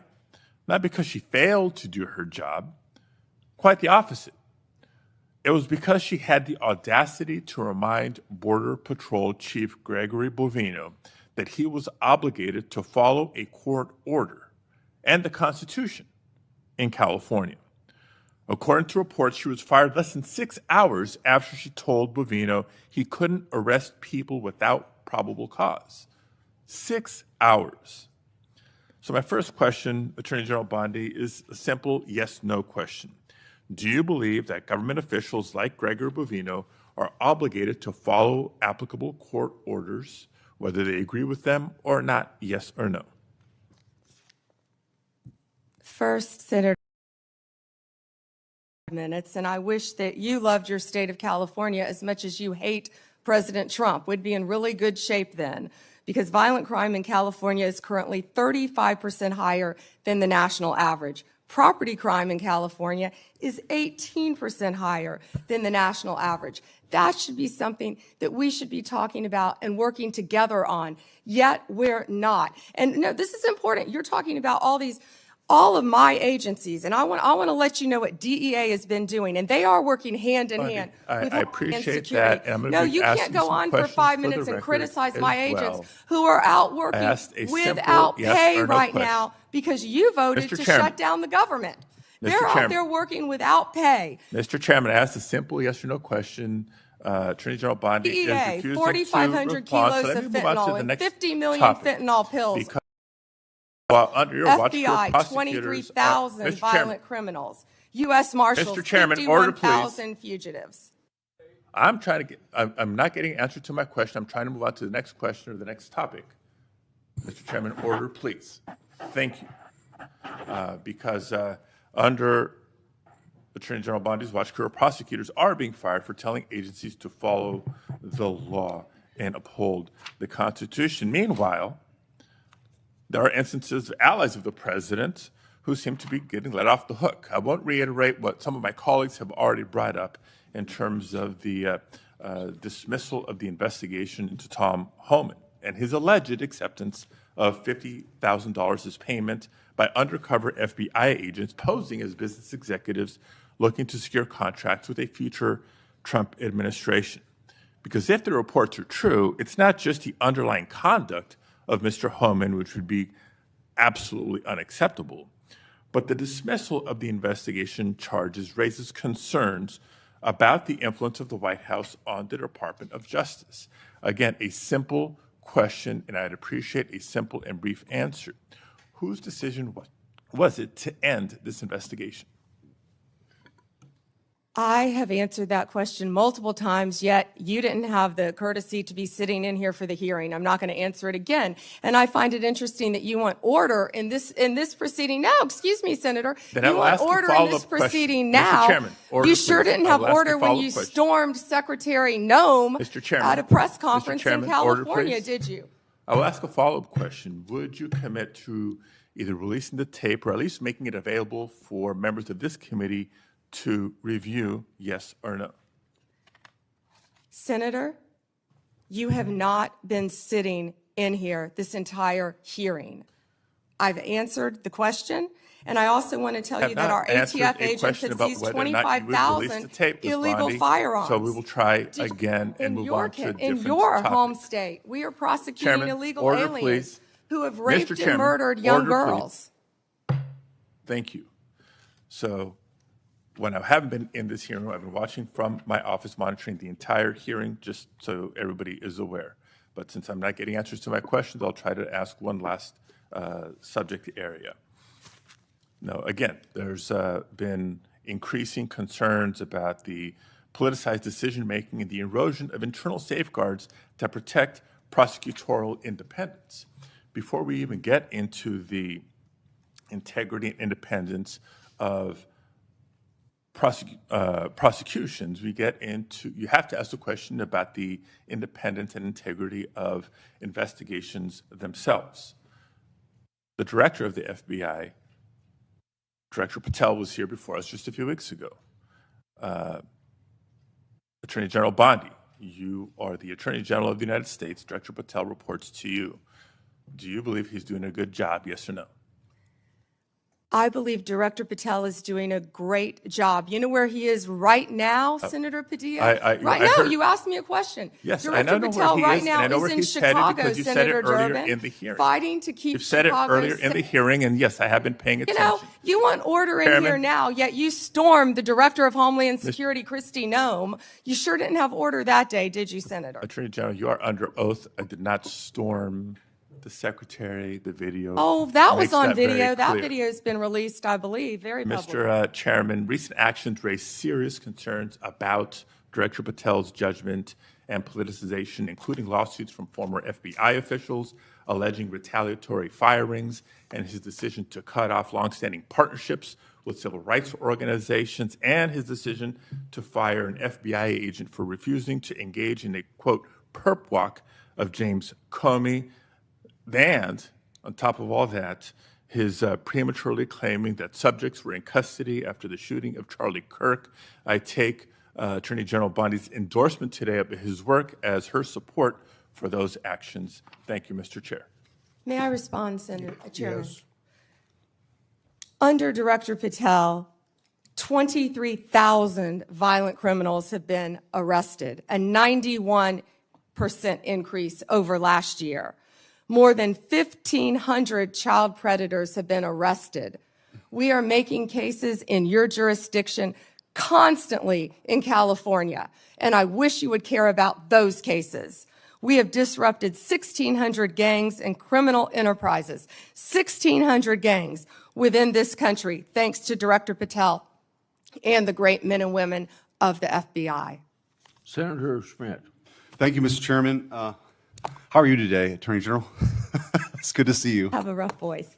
I have to say, I am struck by the degree of the cognitive dissonance that I hear on the other side. It really is. I mean, I'm used to sort of the political debates and arguing in court and all those sorts of things. But to hear the other side of the dais talk about weaponization is truly shocking, given what we know now. And I thought what I might do is just tell a story, and these are 100% facts. Hillary Clinton, concerned about her email scandal, works with a Soros organization to cook up this Russiagate nonsense. They feed it to the intelligence agencies, and they spy, under Barack Obama's presidency, they spy on the political opponent, the Republican, running against Hillary Clinton. He gets elected. They continue the operation, and they launder this intelligence into stuff that was meant to, by the FBI and the CIA, to sideline a presidency of a duly elected president of the United States of America, to sideline him. And that continued. You heard even some people on this committee further that nonsense for 4 years. And then the FBI is involved with pre-bunking the Hunter Biden laptop story because they didn't want him to get elected again. So they pre-bunked the Hunter Biden laptop story. The American people should have been allowed to make their own judgments from that. They weren't, because the FBI called it a Russian hack and leak operation. They were meeting with social media companies every month and every week, telling them that the laptop that they knew, that they had verified in November of 2019, they knew was real and knew was his, said it was Russian disinformation. We've heard that before. And then, after Joe Biden comes in, 3 days in, they start a censorship campaign against the country, anybody who's a conservative. And now we also know that the FBI was weaponized in this Arctic frost investigation that tapped the phones of sitting U.S. senators. And also, the Republican Attorneys General Association, so let's pull in 2 more U.S. senators, Ashley Moody and myself, who were on the executive committee at that time. Charlie Kirk, political organizations they didn't agree with. This is not in the Soviet Union in the 1980s. This is in the United States of America in the last few years. And then, when they thought President Trump was on the run and there's no way people would elect him, and then he announces he's running for president, 3 days later, Jack Smith's appointed to get Trump.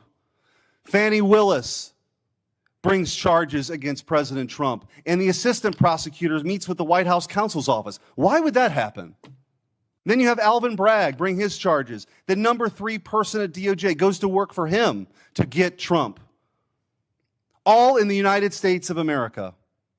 This continued. And Senator Hawley asked the question, wrote it down, what is happening in this country? And I hope that MSNBC is still broadcasting this, because I'm sure their viewership hasn't heard this story that's gone on for 10 years. The truth is, they never forgave President Trump for coming down the escalator at all. They didn't like him. They didn't like the disruption. And they've spent the better part of a decade not just going after him, but demonizing half the country as fascists and Nazis and threats to democracy.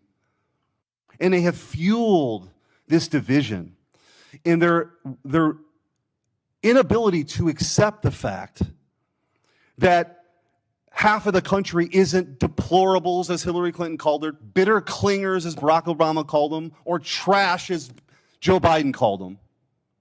That they rose up and they sat in their own jury box and they saw all this stuff play out over a decade and they rejected it.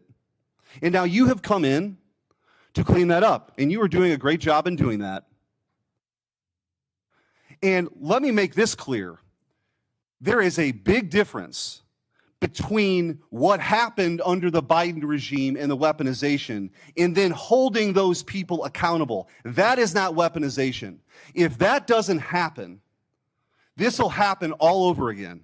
So your job, as you talked about in your confirmation hearing, is so important that this never happens again. And holding people accountable who are part of this conspiracy is absolutely your job. And I'm also taking, you don't have to comment on this, your unwillingness to answer questions that have come up. I am led to believe, as a former attorney general, that that might mean there's an ongoing investigation. You don't have to talk about it. The statute of limitations may have run on some of this stuff, but not on a conspiracy. And if you're a co-conspirator in mile marker 1, even if you want to get on the exit ramp in mile marker 5, you are liable for the conspiracy in mile marker 10. And we are at mile marker 10. And I will also say what's happening in this country. What's happening with the assault on ICE officers is truly shocking. Deportations are nothing new. Bill Clinton deported 12 million people. 12 million people. You didn't see this. The radicalization that's happened on the left that plays out with political violence is real. And by the way, let me also point out that if we had a scenario where John Thune was on the Supreme Court steps saying, "You've reaped a whirlwind, Supreme Court justices," and then a right-wing assassin tried to kill Ruth Bader Ginsburg, and then a Republican-appointed judge only gave that person 8 years, there would be riots on the streets. Cities would be burning right now. So let's just call it out. We need the cleansing here. Let's just be truthful about what's happening. This left-wing political violence is not a both sides thing. It's not. And so, Attorney General, I do want to ask you a couple questions about that, because I feel like we have got to get a handle on this. Despite the overwhelming evidence that the political violence threat right now comes primarily from the left, the media just won't do it. They won't go along with it. They cite a few ridiculous studies to say that right-wing political violence is the main problem. For example, one of those studies was written by an Antifa-affiliated professor, and others count classes on prison gang, and the others count classes on prison gang violence as right-wing political violence, but refuse to count anything from the 2020 Summer of Love, Antifa attacks, like the ones that set off the explosive outside Michael Knowles' campus speech, we need good data. We need good data here. Will you commit to having the Department of Justice and the FBI research and release a public report on left-wing political violence? Yes, Senator Schmidt. Thank you. I also want to, after Antifa has laid siege on federal buildings and officers in Portland during the 2020 riots, your predecessor, Merrick Garland, dropped virtually all the cases against these defendants. You recently issued a new charging memo instructing federal prosecutors to aggressively pursue Antifa and other radical leftists wreaking havoc on our cities. What can you do to ensure that the various U.S. attorneys' offices follow through on your instructions? Hopefully we will have our U.S. attorneys confirmed soon. They've been held up. Now our government is in a shutdown. Yet our prosecutors are still working. Getting all of our U.S. attorneys confirmed would be a huge step forward, Senator Schmidt. But yes, our attorneys throughout this country will be focusing on that. And I want to thank you, too. So I talked to you during your confirmation hearing and also with Kash Patel of sort of, you talked about your two pillars, which is to end the weaponization and to get back to actually crime fighting. God bless. Like, that is something that the American people support, despite what you hear from the other side of the dais today. And in those conversations, we talked about you and Kash Patel getting field agents out in the field and doing the work of law enforcement. I said, I've got just the place for you, St. Louis. And St. Louis has now received the largest per capita infusion of permanent FBI agents anywhere in the country, and they're working hand in hand with local law enforcement. That's what happens when you have state leaders work with federal partners to crack down on something I hope we could all agree is a scourge for our communities, which is violent crime. But that is not, J.B. Pritzker, I guess he wants his moment. These Portland people want their moment of defying Trump. It's crazy to me. We should all be unified in this effort of making sure our laws are enforced and taking on violent crime. But I will say, in closing with this, because you referenced the shutdown, it's the same motivation. The same thing that motivates J.B. Pritzker to stand in front of the podium and defy Trump is the same motivation I hear from my Democrat colleagues now in this shutdown. It's not about anything other than the fact, and this is a clean CR. This is what they have lectured us on making sure we do 13 times in the last 4 years. This is about appeasing an increasingly radical base to prove that they're willing to stand up to President Trump. And I don't know how we get through all this unless there's a real reckoning on the other side about that reality. But in the meantime, I'm glad you're doing what your job is, which is to be the chief law enforcement officer of this country, focusing on violent crime and keeping our communities safe.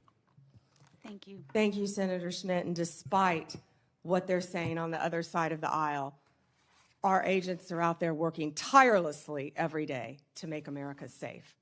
And that was Donald Trump's directive, and we will make it happen. Thank you, Senator Schmidt. Senator Welch.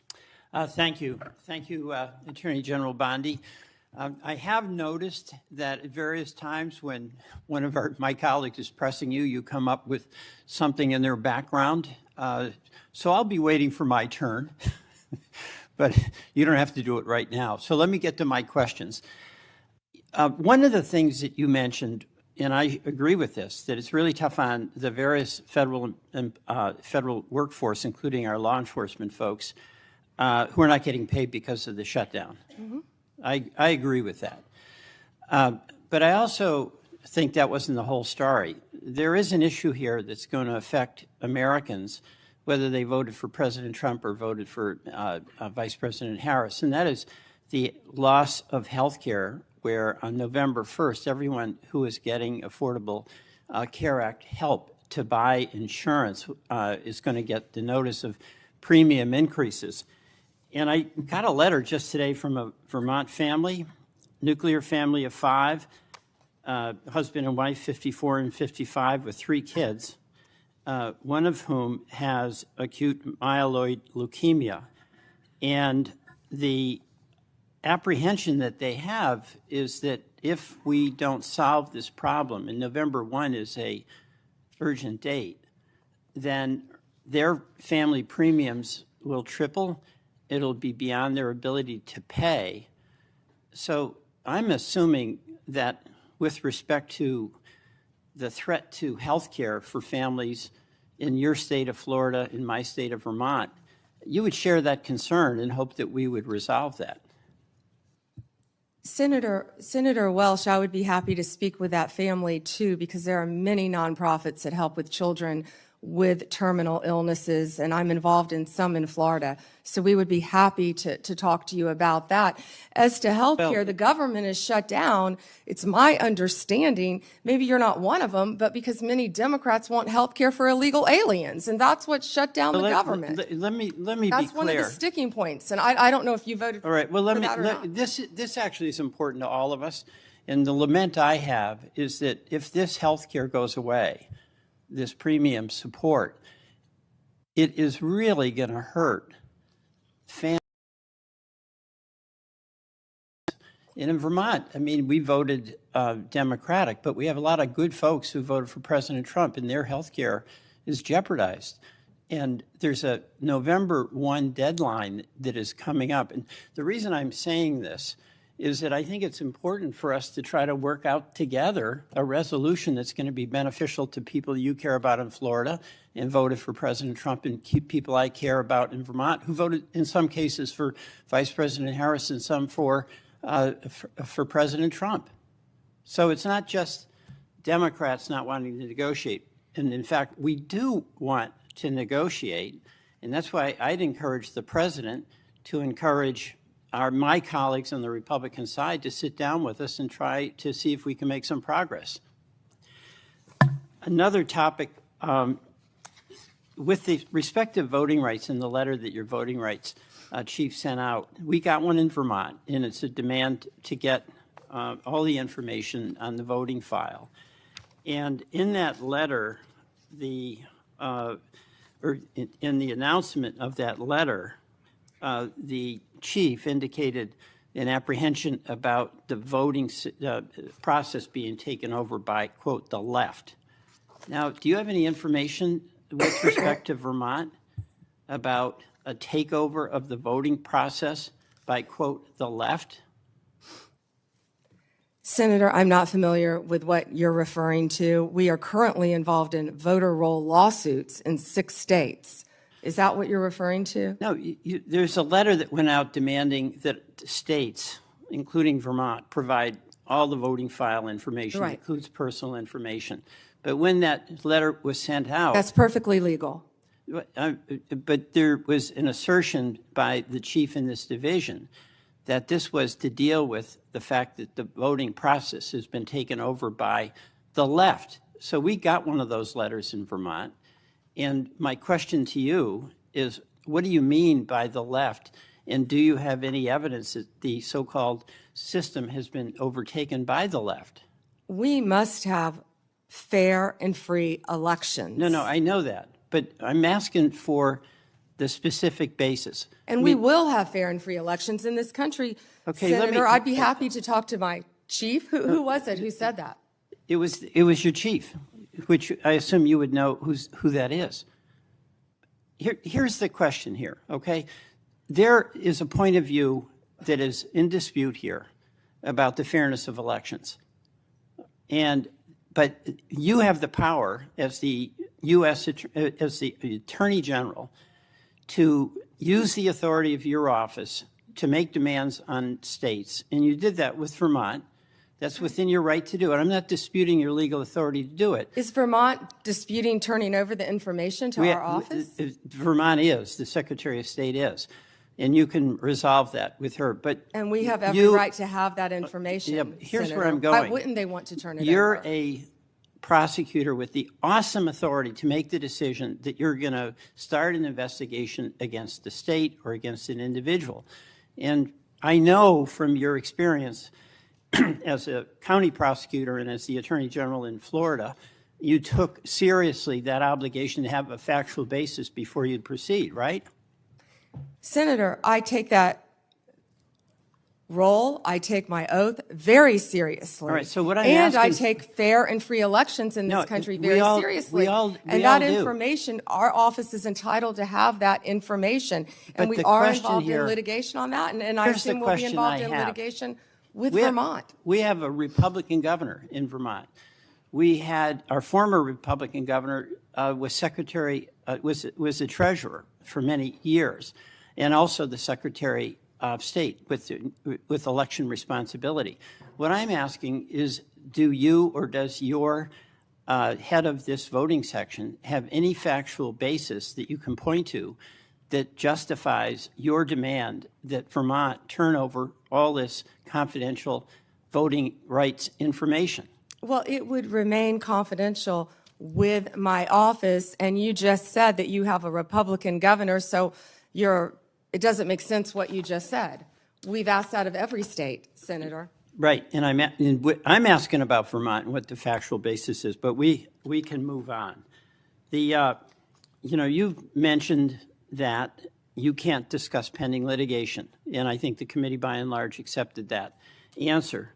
But I did notice that you spoke at great length about pending litigation, specifically with respect to the questions Senator Cruz asked you about the sentencing of the Kavanaugh defendant. That's pending, right? He was sentenced to 8 years. I understand that, but that's on appeal, right? We will be appealing. Right, so that makes it pending litigation. So you made an exception with respect to No. the Cruz questions. Hold on. No, but you those didn't were- answer those were any of the things- questions that you said were pending in litigation from any of my colleagues. Those were facts that came out at the sentencing hearing. You're welcome to see the transcript of the sentencing No, I hearing with all understand the that. gruesome details of what they threatened to do to Justice Kavanaugh and other justices. I condemn what that person did. That was the sentencing. But the point here is that that's pending litigation. You indicated you're going to be appealing. It's your right to do that. And you would not, you use that justification to not answer many other questions. Justification, you're an attorney, Senator. Okay. You realize that. I do want to go back to Homan. You know, there's a tape, right, with Mr. Homan? I mean, first of all, is there a tape that has audio and video of the transfer of the $50,000? You would have to talk to Director Patel about that. No, I'm talking to you. I don't know the answer, Senator. Yeah, you do know the answer to that. Don't call me a liar. I didn't call you a liar. You just said I know the answer. I said I don't know the answer. Well, you have to talk to okay, let Director me- Patel. let What me- I said is that Let me put it investigation was another way. closed. If you don't know, why don't you know whether there was a tape and video? Senator, I believe that was resolved prior to my confirmation as Attorney General. Do you think that it is of public interest for the people to know what happened to the $50,000 that the FBI turned over to Homan? Did you hear what I just said? That was resolved prior to my confirmation as Attorney General. That's why I said I would not know. It's not resolved. There's $50,000. Homan has it, or somebody has it. Do you have no interest in knowing where it is? You're not going to sit here and slander Tom Homan. The FBI and Deputy Director Blanche said there was nothing. I'm not slamming Tom Homan. He got the $50,000. Tom Homan is doing, how do you know that? Tom Homan is doing a great job, as our borders are, keeping your border state safe. You're a border state. Thank you, Senator Welch. We're going to Madam President, could I have 1 minute? Not right now. At the end, On a if you wait, we'll point talk of about personal it. privilege? Not right now. There, The Senator witness- Tillis and many others have been waiting their turn. I know, so but this you is can 1 hold minute, until and the it end. relates to testimony that she gave No, about me. Senator Tillis, go ahead. Thank you, Madam Chair. General Bondi, thank you for being here. I'm going to get parochial for a bit of time. Maybe I have some time for some of the other questions. But the eastern band of the Cherokee is this island that's at the very end of western North Carolina. You got convergence of Tennessee and Georgia, South Carolina nearby. But they're an island, and they sell pot, and I got no problem with that. What I have a problem with is some of their actions or activities that are, I think, concerning me that actually speak to the broader issue here about marijuana and what we ultimately do with it with nearly 36 states having it either medical, recreational, or hybrid. But this kind of feels like, to me, the way the tobacco industry got attacked for advertising to young people. We already know, incidentally, that we got a vape problem around here, particularly among young people. And Madam Chair, if I may, I'd like to seek unanimous consent for letters from the Sheriff's Association and the Federal Law Enforcement Officers Association Foundation citing the serious problem we have here with illegal vapes in this country. Without objection. Thank you. But, you know, this worries me because it's a money-making enterprise. It kind of seems like it's preying on younger people. But then I want to talk about this handy app you can get now. Now, it's illegal in North Carolina and Tennessee and Georgia and South Carolina to buy pot, but apparently you can go order it on an app and ride over there to the boundary and get it, I assume. I assume that they're not delivering it outside of the boundary because I think that would be illegal. Would that be illegal? Senator, thank you for pointing that out. I was not familiar with that app, but we will certainly look at that. Yeah. Do you, if I get, let's say I get an illegal, let's get a vape from China. A lot of them are manufactured in China. Not The subject majority. to anywhere near the sort of scrutiny that we have here in the United States. If that illegal vape let's say it's, I don't know what it's loaded with, but it gets if it's illegal in the state of North Carolina, and let's say it comes in, I'm using a hypothetical example, into the port of Wilmington, and then finds its way to New York or some other state that has legalized marijuana, is that an illegal transportation of a controlled substance? In other words, unless it teleports into a legal jurisdiction, wouldn't it have been illegally transported at some point? Based on federal law, Senator. Based on yes. federal law, okay. Now, do you are you familiar with the science of teleportation? No, Senator. I don't think it's been perfected yet. And so it requires a physical movement from one place to the other. I've asked a number of people when they've come before this committee, and hopefully I can get your attention on this too, General Bondi. There's a growing operation in western North Carolina that is a part of the tribal lands. The problem is I can't find any legal way to get this pot that is grown here to the dispensary that's in another non-contiguous area of the boundary. So you see what I mean? I'm just trying to figure out how the eastern band of the Cherokee are legally transporting what they're growing at scale here to what they're advertising in Charlotte on the billboards as one of the country's largest dispensaries, and apparently also offering to let you buy it online. So can I get your commitment within the DOJ, not you personally, but that can I just get a definitive answer that there's no there, that they are legally transporting it, or that we do have something here that doesn't seem to comport with federal law? Yeah, Senator, I will absolutely have my team look at that issue, and I'm not familiar with that establishment. Yeah, well, it's, like I said, it's an island. I really think the federal government needs to step up. We need to get rid of this neither fish nor fowl sort of status that marijuana has in this country now. I think the people have spoken. Many red states, even your home state, my home state, has, I think, probably many states, I should say, not just the state of Florida, are trending towards legalizing it. We've got to get it solved at the federal level. We've got to capture revenue. That revenue needs to go back to federal law enforcement, and we need to have a lot more focus on what I think are unsafe and inconsistent practices across the state. So if I could get that, I would appreciate it. General Bondi, I'm kind of a boring management consultant, nerd that believes in best practices as a way to kind of move forward and create consistent outcomes. I'm having a real struggle right now with the National Guard being deployed and masking the abject failure of leaders at the state and local level. So give me some sense of if the deployment of the National Guard to Chicago or Portland is necessary to kind of create a shock to the system, do you believe that that's a best practice or just a necessary evil until we regen the extraordinary work I've seen on joint task forces every day in North Carolina with absolute cooperation between state, federal, and local officials? Is that the best practice that we should get to, or is this deployment of the National Guard a part of an emerging best practice that I just don't get yet?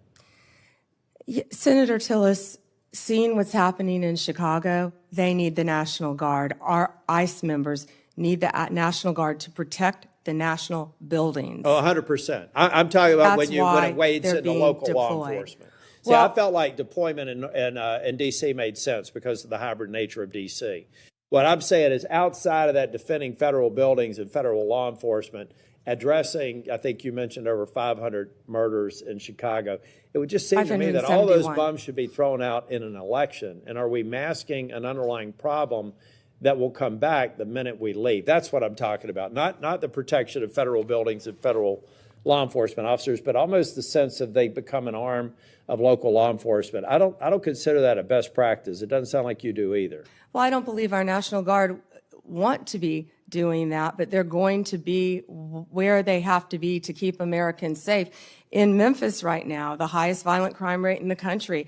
I was on the ground with Secretary Hegseth there, and our Guard was there, and they were thrilled. They're ready to help, and we used all Tennessee Guard there. Secretary Hegseth used all Tennessee Guard. They're working hand in hand with the Memphis Police Department, who I believe were very happy to have them there, helping them to keep Memphis safe. Can I go back to the vaping again that you brought up, please, Senator? So I went to Chicago, outside of Chicago in a suburb, and we were there talking about the illegal vapes and what parents need to know. This is a bipartisan issue. What people need to know, these illegal vapes, they're all over this country. You can buy them in convenience stores. You can buy them in grocery stores. One vape is the equivalent of, I believe, 20 cigarettes. The flavored ones are illegal, and they're targeting children, what you said earlier. Some of these vapes, and I had never seen this until we were there, even have video games attached to them. That's not targeting an adult. It's targeting a child. And they're also, the majority, are coming in from China, which is illegal, and they're lacing them with THC. Now, right now, I can't say that I have seen deaths with fentanyl laced, but we want to get on the front end of this because that's what's next. We have to do it. If we don't control this in every single one of our states, that's what's next. And for the first time, we're getting on the front end of a very serious problem around our country. And Senator Moody, you fought this as well. So thank you for letting me address that, Senator Tillis. And parents need to know that. We do. We need to focus on it. And all I'm saying from a political standpoint is that if we're only, well, let's get President Trump is termed out. He'll only be able to serve out his second term. And I believe the president is absolutely focused on making these dangerous cities safer. I reject any notion that Charlotte's on that list, by the way. So whether you're a Democrat or Republican, bring it on. But I see 3.5 years from now, if we don't address the systemic problems, that what we've basically done is given a governor and mayor and city councilman a pass on failing to protect their people. I was formerly Speaker of the House of North Carolina. If I thought I had to have the president deploy troops to keep North Carolina safe, I would have considered myself a failure as a state leader. And so I just hope we strike the balance so that we're not fixing a problem temporarily, only to come back maybe even worse than the problem we're fixing the moment this president who's committed to local safety leaves. And that's something that we have to talk about. So we're leaving something behind. And I'm going to yield back. Thank you. Senator Tillis. Senator Schiff. Thank you, Madam Chair. Attorney General Bondi, at your confirmation hearing in January, made a clear commitment you would not politicize your position. We are here today at your first oversight hearing 9 months into your tenure. at a time when hundreds of career prosecutors have quit because they were required to take unethical actions at odds with that promise, or feared that they would have to take such actions if they remained on the job. When over 1,000 former federal prosecutors have sounded the alarm about the unprecedented degree to which the powers of DOJ are being abused to go after the president's enemies. I approach this hearing with a heavy heart. As a former federal prosecutor myself, I served in a department that, whether it was under a Democratic or Republican president, would never use the office to go after the president's enemies or to hide the corruption of his friends. But today, the Justice Department has been used to cover up the possible corruption of the mayor of New York or of a high-level administration official taking $50,000 reportedly in cash in a bag, or a child sex predator who befriended the president and some of his cabinet members. And instead of preventing partisan weaponization, your department has engaged in a brazenly political prosecution at the president's explicit direction. The department has become President Trump's personal sword and shield to go after his ever-growing list of political enemies and to protect himself, his allies, and associates. My questions therefore focus on these two themes: hiding the corrupt acts of his friends and prioritizing the political prosecution of his enemies. So let me start with the shocking allegations of bribery and pay to play. 2 weeks ago, 4 major media outlets reported that Tom Homan, the president's top deportation official working in the White House, took $50,000 in cash in a bag from undercover FBI agents in September 2024, just over a year ago. According to these reports, Homan indicated he would facilitate securing contracts in exchange for money once he was in office in a future Trump administration. Reportedly, this exchange was caught on tape. Rather than pursue this investigation without fear or favor, the department and the FBI under your leadership or that of your predecessor before you confirmed quietly shut it down. Once news broke, your deputy and FBI director issued a joint public statement confirming that the Trump administration closed the investigation. White House Press Secretary Caroline Leavitt denied Homan took the $50,000, telling a reporter, quote, "Mr. Homan never took the $50,000 that you're referring to, so you should get your facts straight." So today I hope you can help us get our facts straight. Was that true, what the White House press secretary said when she denied Homan took the money? Did he take the money?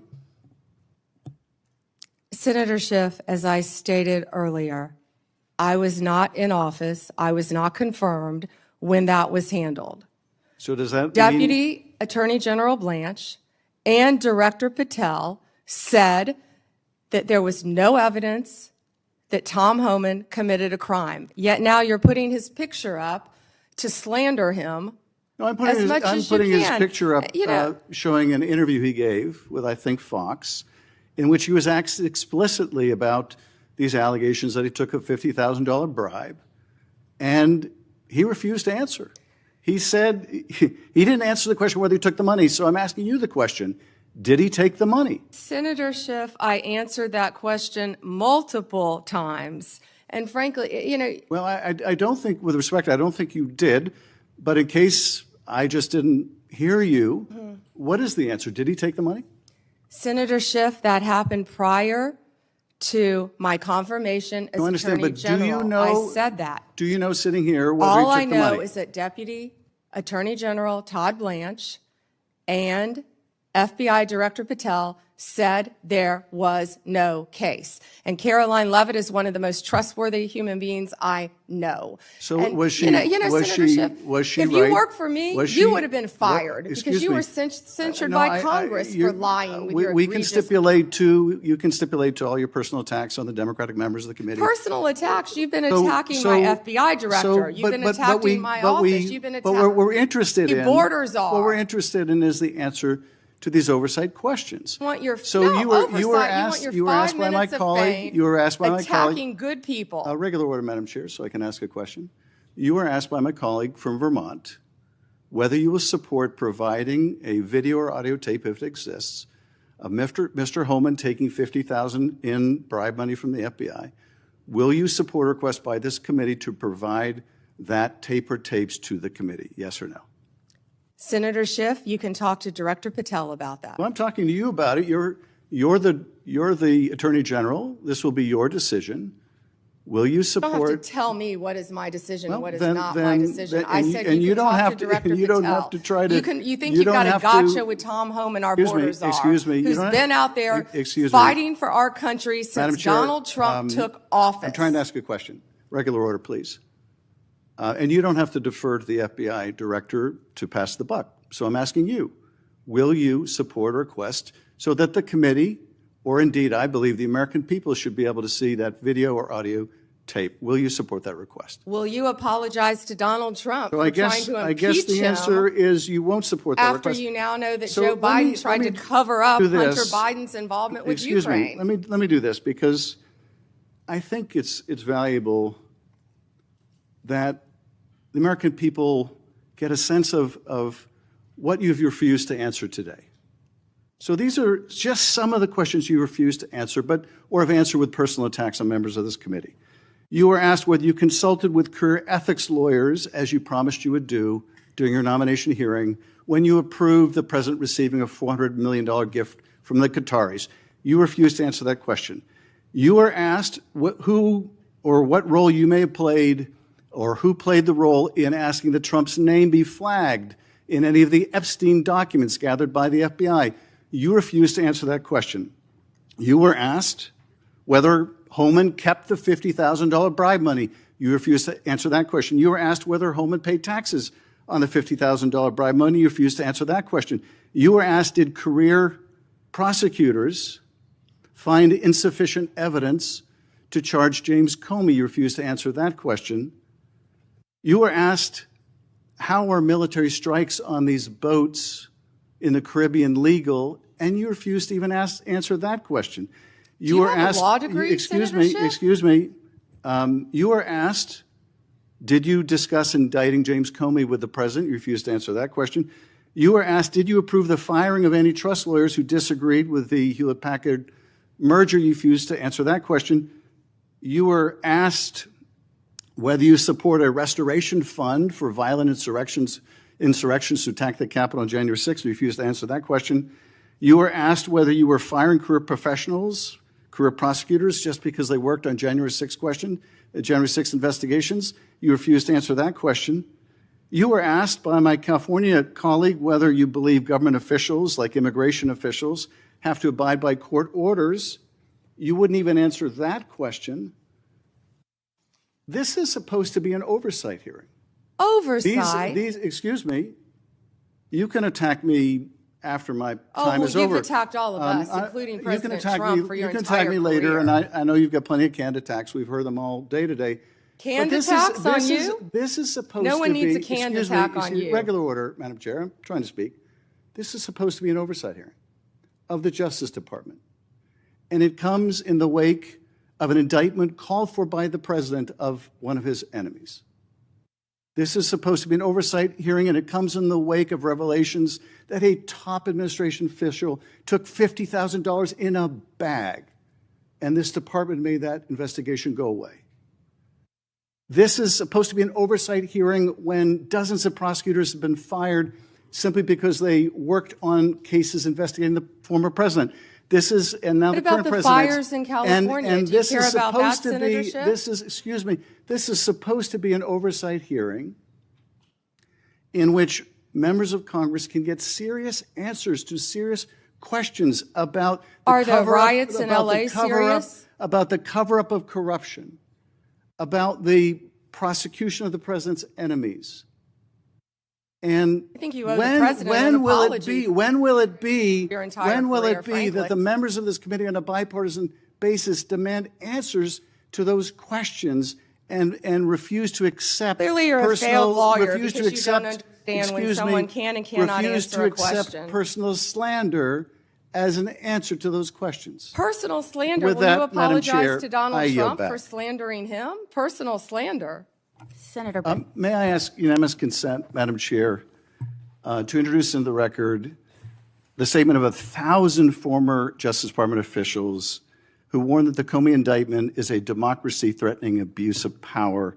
May I also request unanimous consent for the introduction into the record of 282 former career officials at the Justice Department raising an alarm who were voluntarily or involuntarily forced to leave the department because of improper actions taken by the Department of Justice.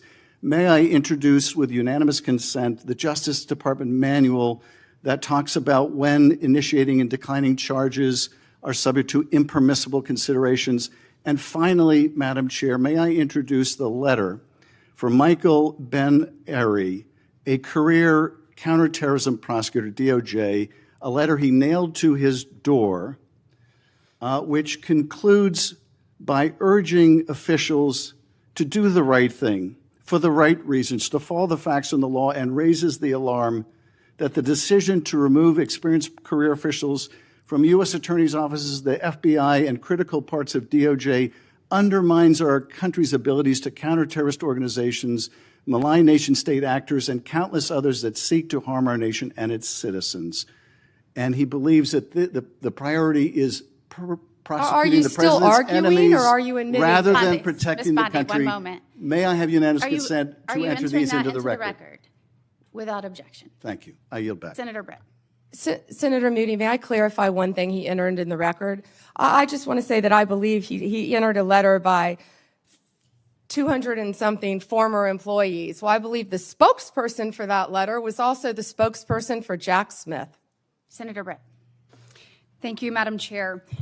General Bondi, I want to talk to you about the next generation. I want to talk to you about our kids, people who don't have a seat at the table but need us to fight for them tirelessly. When you look at this, I see a couple of different buckets of ways that bad actors are taking advantage of our children, and in some of the most extreme situations, we lose that child, whether to death or to self-harm, and I think we owe it to them to do something about it. So first is social media. Tell me, what are you doing? I have sat across from a number of parents who have talked to me about their child either falling victim to sextortion, different schemes that are online. We also know that there is an element of human trafficking that comes here. Let's start with social media. What are you doing to hold bad actors accountable, to track them down, and to keep our kids safe? Senator, first, thank you for bringing that up. This, I believe, is what an oversight hearing should be about. Thank you. Not yell, oh, he's gone already. He comes in and leaves. This is what an oversight hearing should be about, trying to help parents and children online. Yes, Director Patel has been doing a great job. The FBI, we have an entire unit. Not only that, our National Security Division is working in I think a lot of this comes from overseas. Yes. And so whether it's these schemes, the sextortion schemes, Yes. et cetera, it's happening off our shores. How are you connecting the dots there? And then additionally, let's look at human trafficking. And you find a number of times people are lured into this from posts on social media. I believe that is a global trafficking ring. I would like to speak to what are you doing to make sure you're holding those people accountable and getting to the bottom of it, finding bad actors and making sure that we're keeping these children safe. Senator Britt, we have made countless cases around this country, and many of them have involved global, international defendants. In fact, we've been extraditing some of them back. As many as we can get, we're bringing them back to this country. That's how we're holding them accountable and locking them up for as long as we humanly can lock them up. And Director Patel, our National Security Division, have been working tirelessly on that. We have entire units working on that. I think the most You feel important- like you've made better strides than we saw over the last 4 years. We have made incredible strides. I'm sorry, I don't have the statistics in front of me, but yes, we have made, I'll I would provide love to those get to you. those from you. I want to make sure that we are doing that. I also obviously have worked diligently alongside Senator Blackburn and so many others to put the proper guardrails in place when it comes to social media to prevent these things from happening to our children, allowing them to still thrive online, but knowing the threats that are out there, it is incumbent upon us to actually do something about it. So I hope that those different pieces of legislation that would help keep kids safe, help give you additional tools, I hope that this body and ultimately Congress will take those up. Can I add something to Yeah, that? sure. That parents also, I always say your child has no right to privacy on the internet. And parents need to monitor what their kids are doing. Now, we all know that even elementary kids, school kids. So many of them have cell phones because they're at school, they're latchkey kids, they're riding the bus home. So many children have cell phones, but parents, you have to monitor. There are safeguards you can put on the phone, but you have to monitor I also what your think kids that- are doing on the internet I as do well. think that there is some accountability that needs to be held, even with social media providers. Absolutely. Because I know that, for instance, we had a judiciary subcommittee hearing where we heard from parent after parent whose child had, bought something online that they thought to be maybe a different type of drug. It was laced with fentanyl. They died. If that was happening on a storefront and a small business in America, we would shut that storefront down.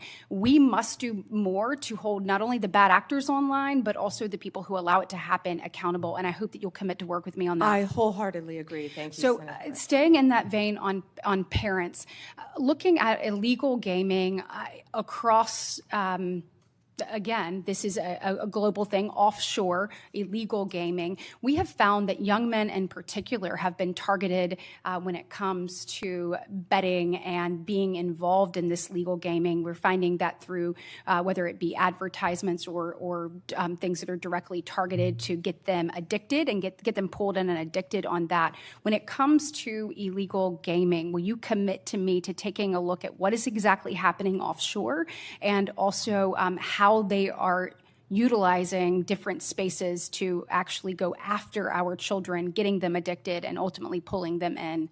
Certainly, and I'm also sure the FBI would welcome working with you. Wonderful. And then last but not least, on that same vein, and you touched on it earlier when one of my colleagues asked you about this, but vaping. So if you're a parent and you're sitting here looking, Chinese vapes have, this is a real issue. You spoke a little bit about what you are worried will come next in this space. What are you doing to get to the bottom of that? And how are we going to make sure that these don't infiltrate our markets and ultimately don't end up in the hands of our children? What we've been doing is we have been going around this country and we have been raiding these vape shops that are carrying these illegal drugs and shutting them down.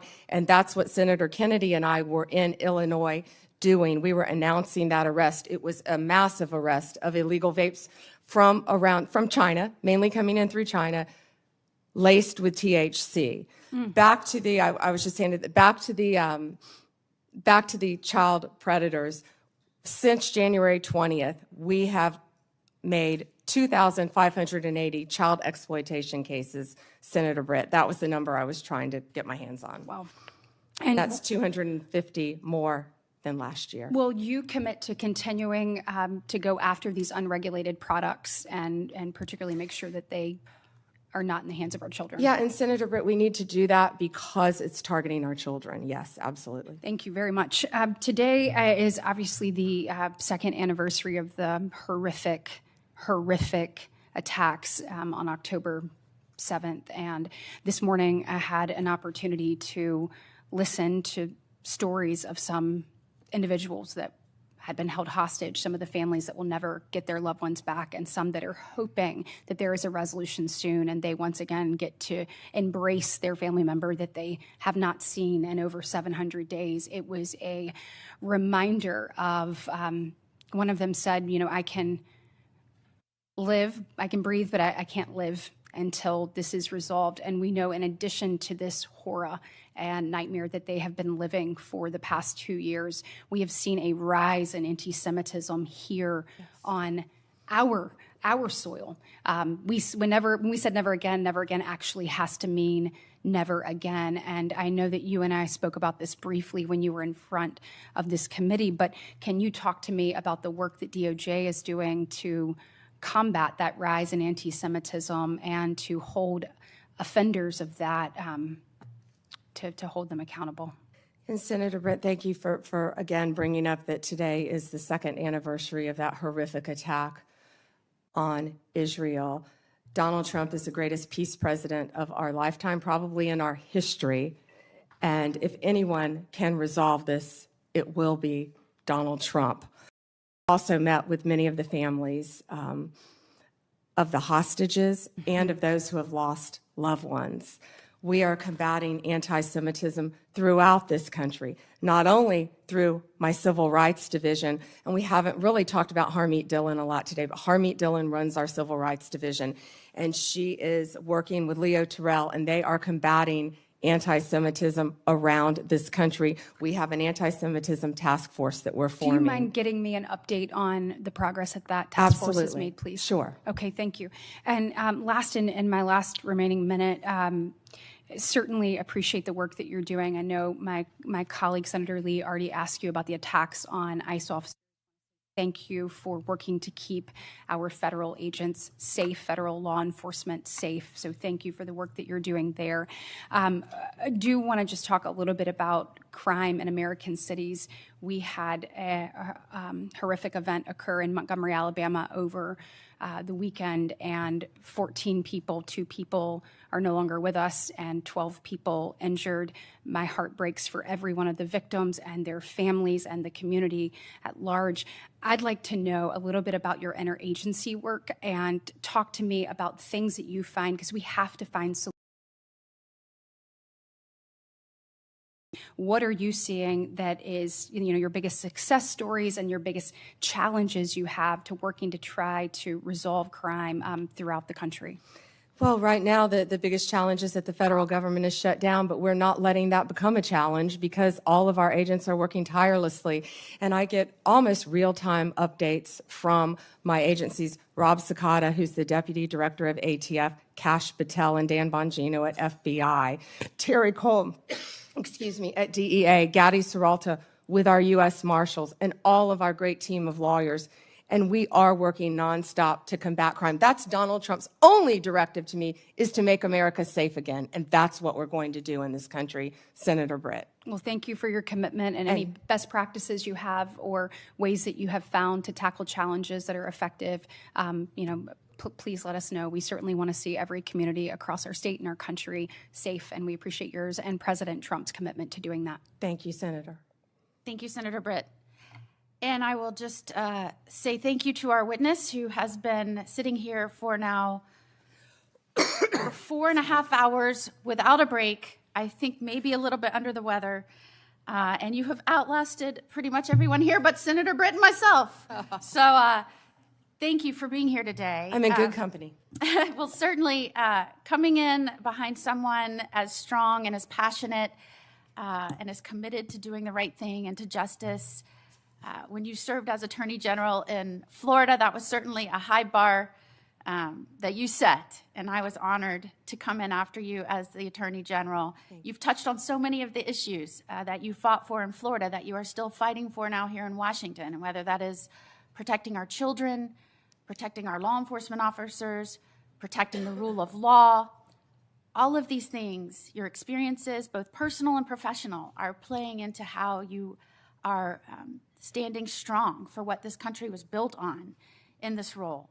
And I, for one, am proud not only to be here as a United States Senator, the most junior member of this committee, but to be here and working in Washington right now with the honor of serving as a senator and watching this administration, and certainly you, bring this country back to its bearing, that we are a nation that is a government for the people, with the consent of the governed. And if we are going to protect life, liberty, and their opportunity to pursue happiness, we have to guarantee safety. It has to be a mission. And that starts in our communities and our states. And I think what people are missing is the federal government has a set of laws that it is working within federal jurisdiction, that it is incumbent upon them to execute and enforce within the states.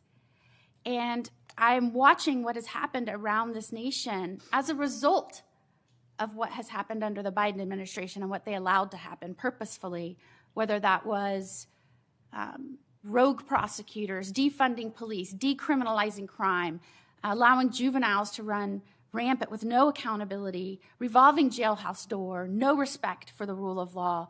It goes on and on and on. And you're seeing that now playing out in the cities around this country. And what is very terrifying, and I think you would agree, is this is not your Democratic Party of yesteryear, where we might have said they're soft on crime. This is now a Democratic Party who is offering support for and encouraging obstructionist behavior, threats of violence, against law enforcement. And as the wife of a law enforcement officer, as someone who's committed my own life as a federal prosecutor, attorney general, now as a U.S. senator, Judge. it is and a judge, thank you. I think I had to demonstrate that a little bit earlier. It is horrifying to me that where we used to talk about differences in policies, where one party was thought to be tough on crime and one party was thought to be soft on crime, we're not talking about the fundamental ideals and structure on which this country was built. And I have been horrified watching the partnership between a governor in Illinois and a mayor in Chicago, and the collaboration, some might say the corruption, and the rhetoric they are using. And I have to say this because I think for somebody like you and somebody like me, it makes you extraordinarily concerned for the success and future of this country. Pritzker, he uses words like, this is an unconstitutional invasion of Illinois, militarized CBP and ICE agents to the street of Chicago to cause violence and chaos in the city.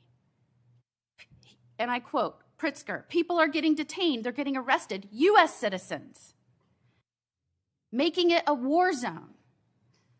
Pritzker, it's a war zone, and they are using tear gas and chemical agents at peaceful protesters. Pritzker, they are waging war on our people. Pritzker, we must now start calling this what it is, Trump's invasion. Not to be outdone, though, by Johnson, who says that, and I quote, law enforcement is a sickness. We have a rogue, reckless group of heavily armed mass individuals roaming throughout our city. Johnson, ICE lies and people die. Johnson, the Trump administration must end the war on Chicago. Johnson, in the coming weeks, we will use this as an opportunity to build greater resistance.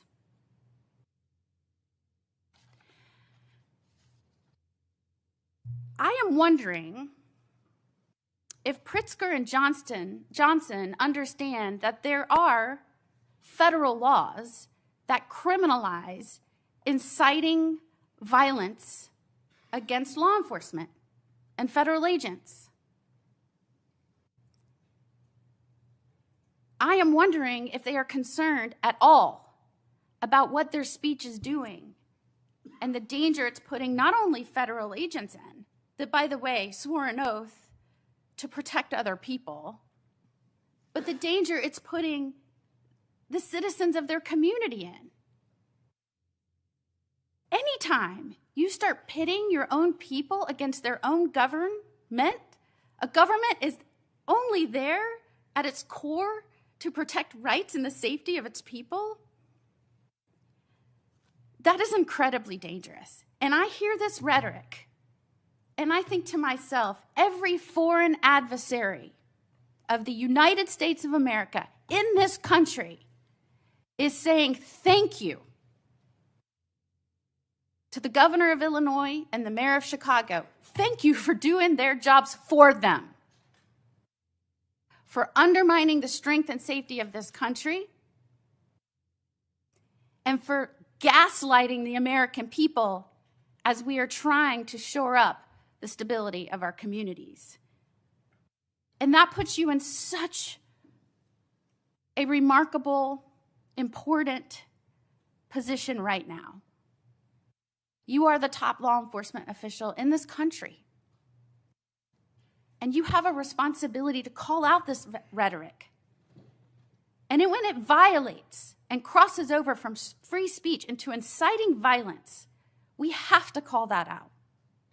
We have to remind the American people that we are dealing with the aftermath of millions of undocumented allowed to flood into this country. I know because I litigated it and I fought against it. And when I had to get through litigation documents that showed their plan was to step back and let the border be overrun, when nobody believed that was happening, it was people like us that said, this is happening. They're allowing our country to be overrun. They're allowing, through rogue prosecutors and an undermining and demoralization of law enforcement for our cities to fall prey to criminals, they are allowing this to happen. And they are doing so, trust me, cheered on by our adversaries. And it takes someone with strength and the ability to take the criticism for 4 hours and 40 minutes and sit here resolute in your commitment to uphold the rule of law. And I know the only reason that you can do that is because what you went through in your prior life, working hand in hand with law enforcement, seeing what their families went through, holding the hands of victims, not letting these people turn our heroes into villains. Certainly not letting these people make the United States of America appear anything other than what it is. It is a country that protects, first and foremost, our people's rights, and we do so by also guaranteeing with the consent of our government that we'll focus on their safety. And that is why I was so glad you started out this hearing with my mission is to protect the people and prosecute violent crime, and to make sure the corruption that happened again under the last administration can never happen again. And as you sat here today and you heard the affect of the people whose friends and colleagues, and indeed even members of the judiciary, whose phones were analyzed and traced from grand jury subpoena, and they're just finding out last night, assuring them that you understand what that feels like and that you will not let it happen again, no matter how much they want to disguise accountability as weaponization. Thank you for being you, Pam the prosecutor, Pam the person that cares about this country and its people and the future of America. Thank you for being here today. Would you like to end with any comments? Thank you, Senator Moody. And you know, they may try to destroy our country, but they won't. They won't be successful, nor will our foreign adversaries, because we have the greatest president in Donald Trump, and he will make America safe again, and he will keep us safe. Thank you, Senator, and thank you for all you do. And we will keep the record open for a week. I know Senator Whitehouse wanted to offer some comments for the record and any other additional questions, and we'd ask that you respond to those. I'm sure he writing. did. Thank you so much. And with that, the hearing is adjourned.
move him? No.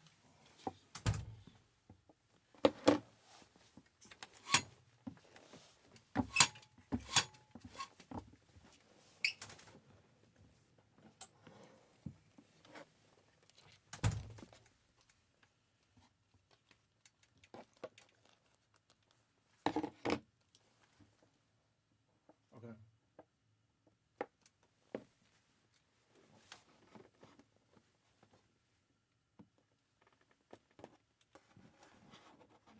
Nice and clean here.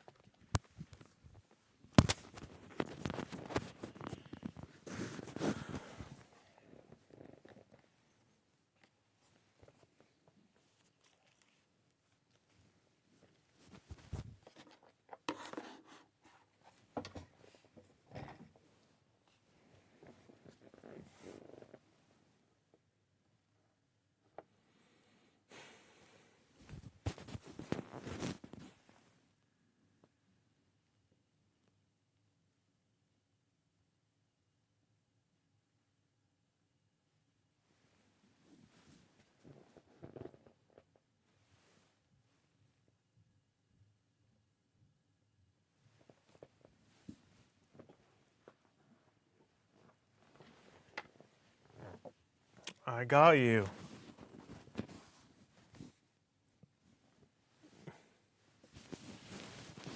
With the government shutdown sliding into its 7th day, Transportation Secretary Sean Duffy says air traffic controllers are wondering if there's an end in sight. They're thinking about. First hits at 312. Is that right? 312?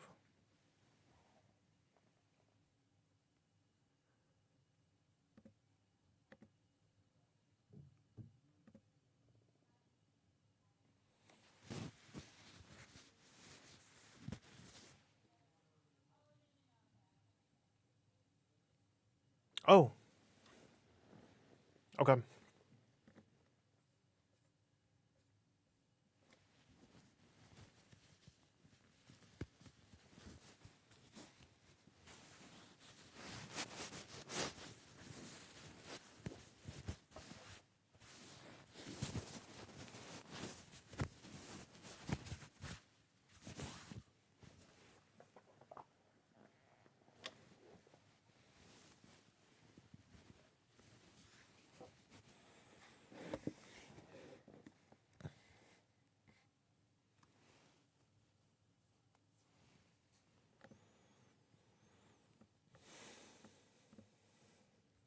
I can hear you.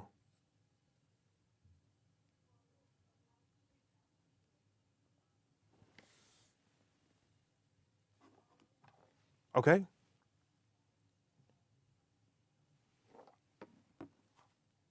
Okay.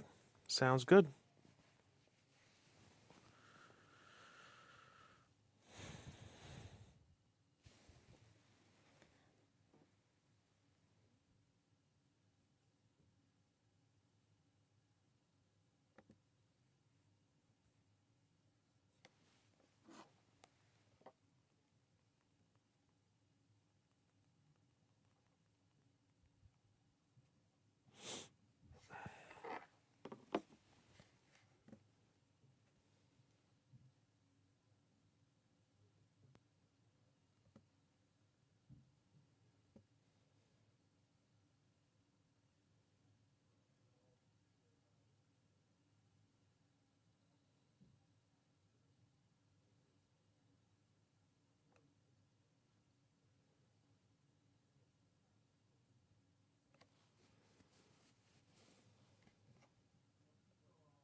Rachel, the government shut down.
Rachel, the government shutdown is not just a Washington problem. It's now landing at airports across the country. The Department of Transportation says more than 13,000 air traffic controllers are expected to continue working through the government shutdown, but without pay. Some are starting to not show up.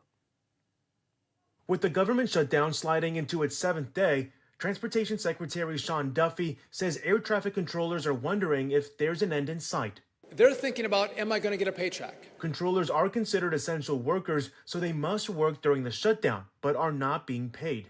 We want to make sure we have air travel safe and controllers focused not on their mortgages, not on the next paycheck, not on food on the table, but actually on making sure you and your family are safe. 12 FAA facilities saw staffing shortages Monday night.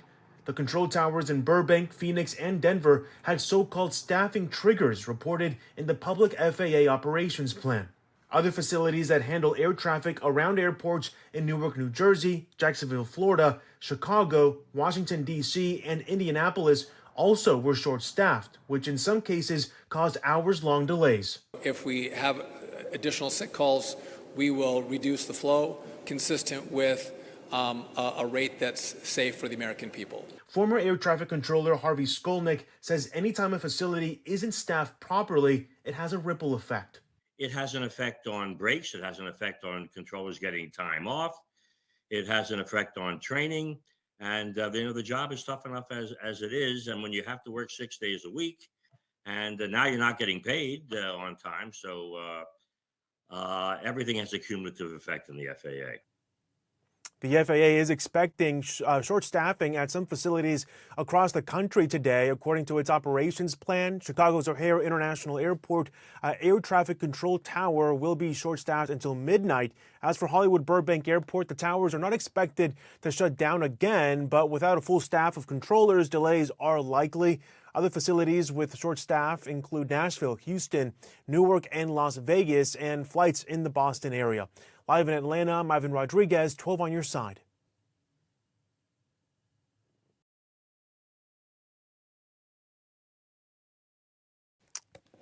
Thank you.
All right, 3-2.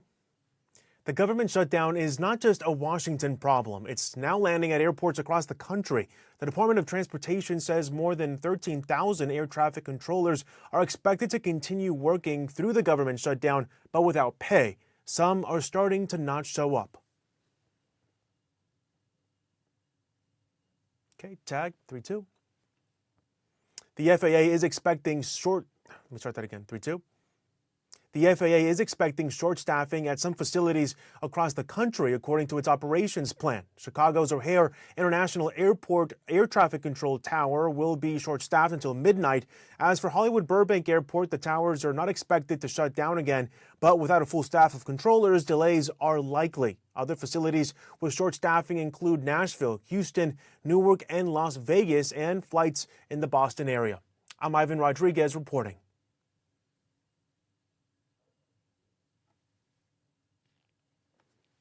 Killed the tag, what?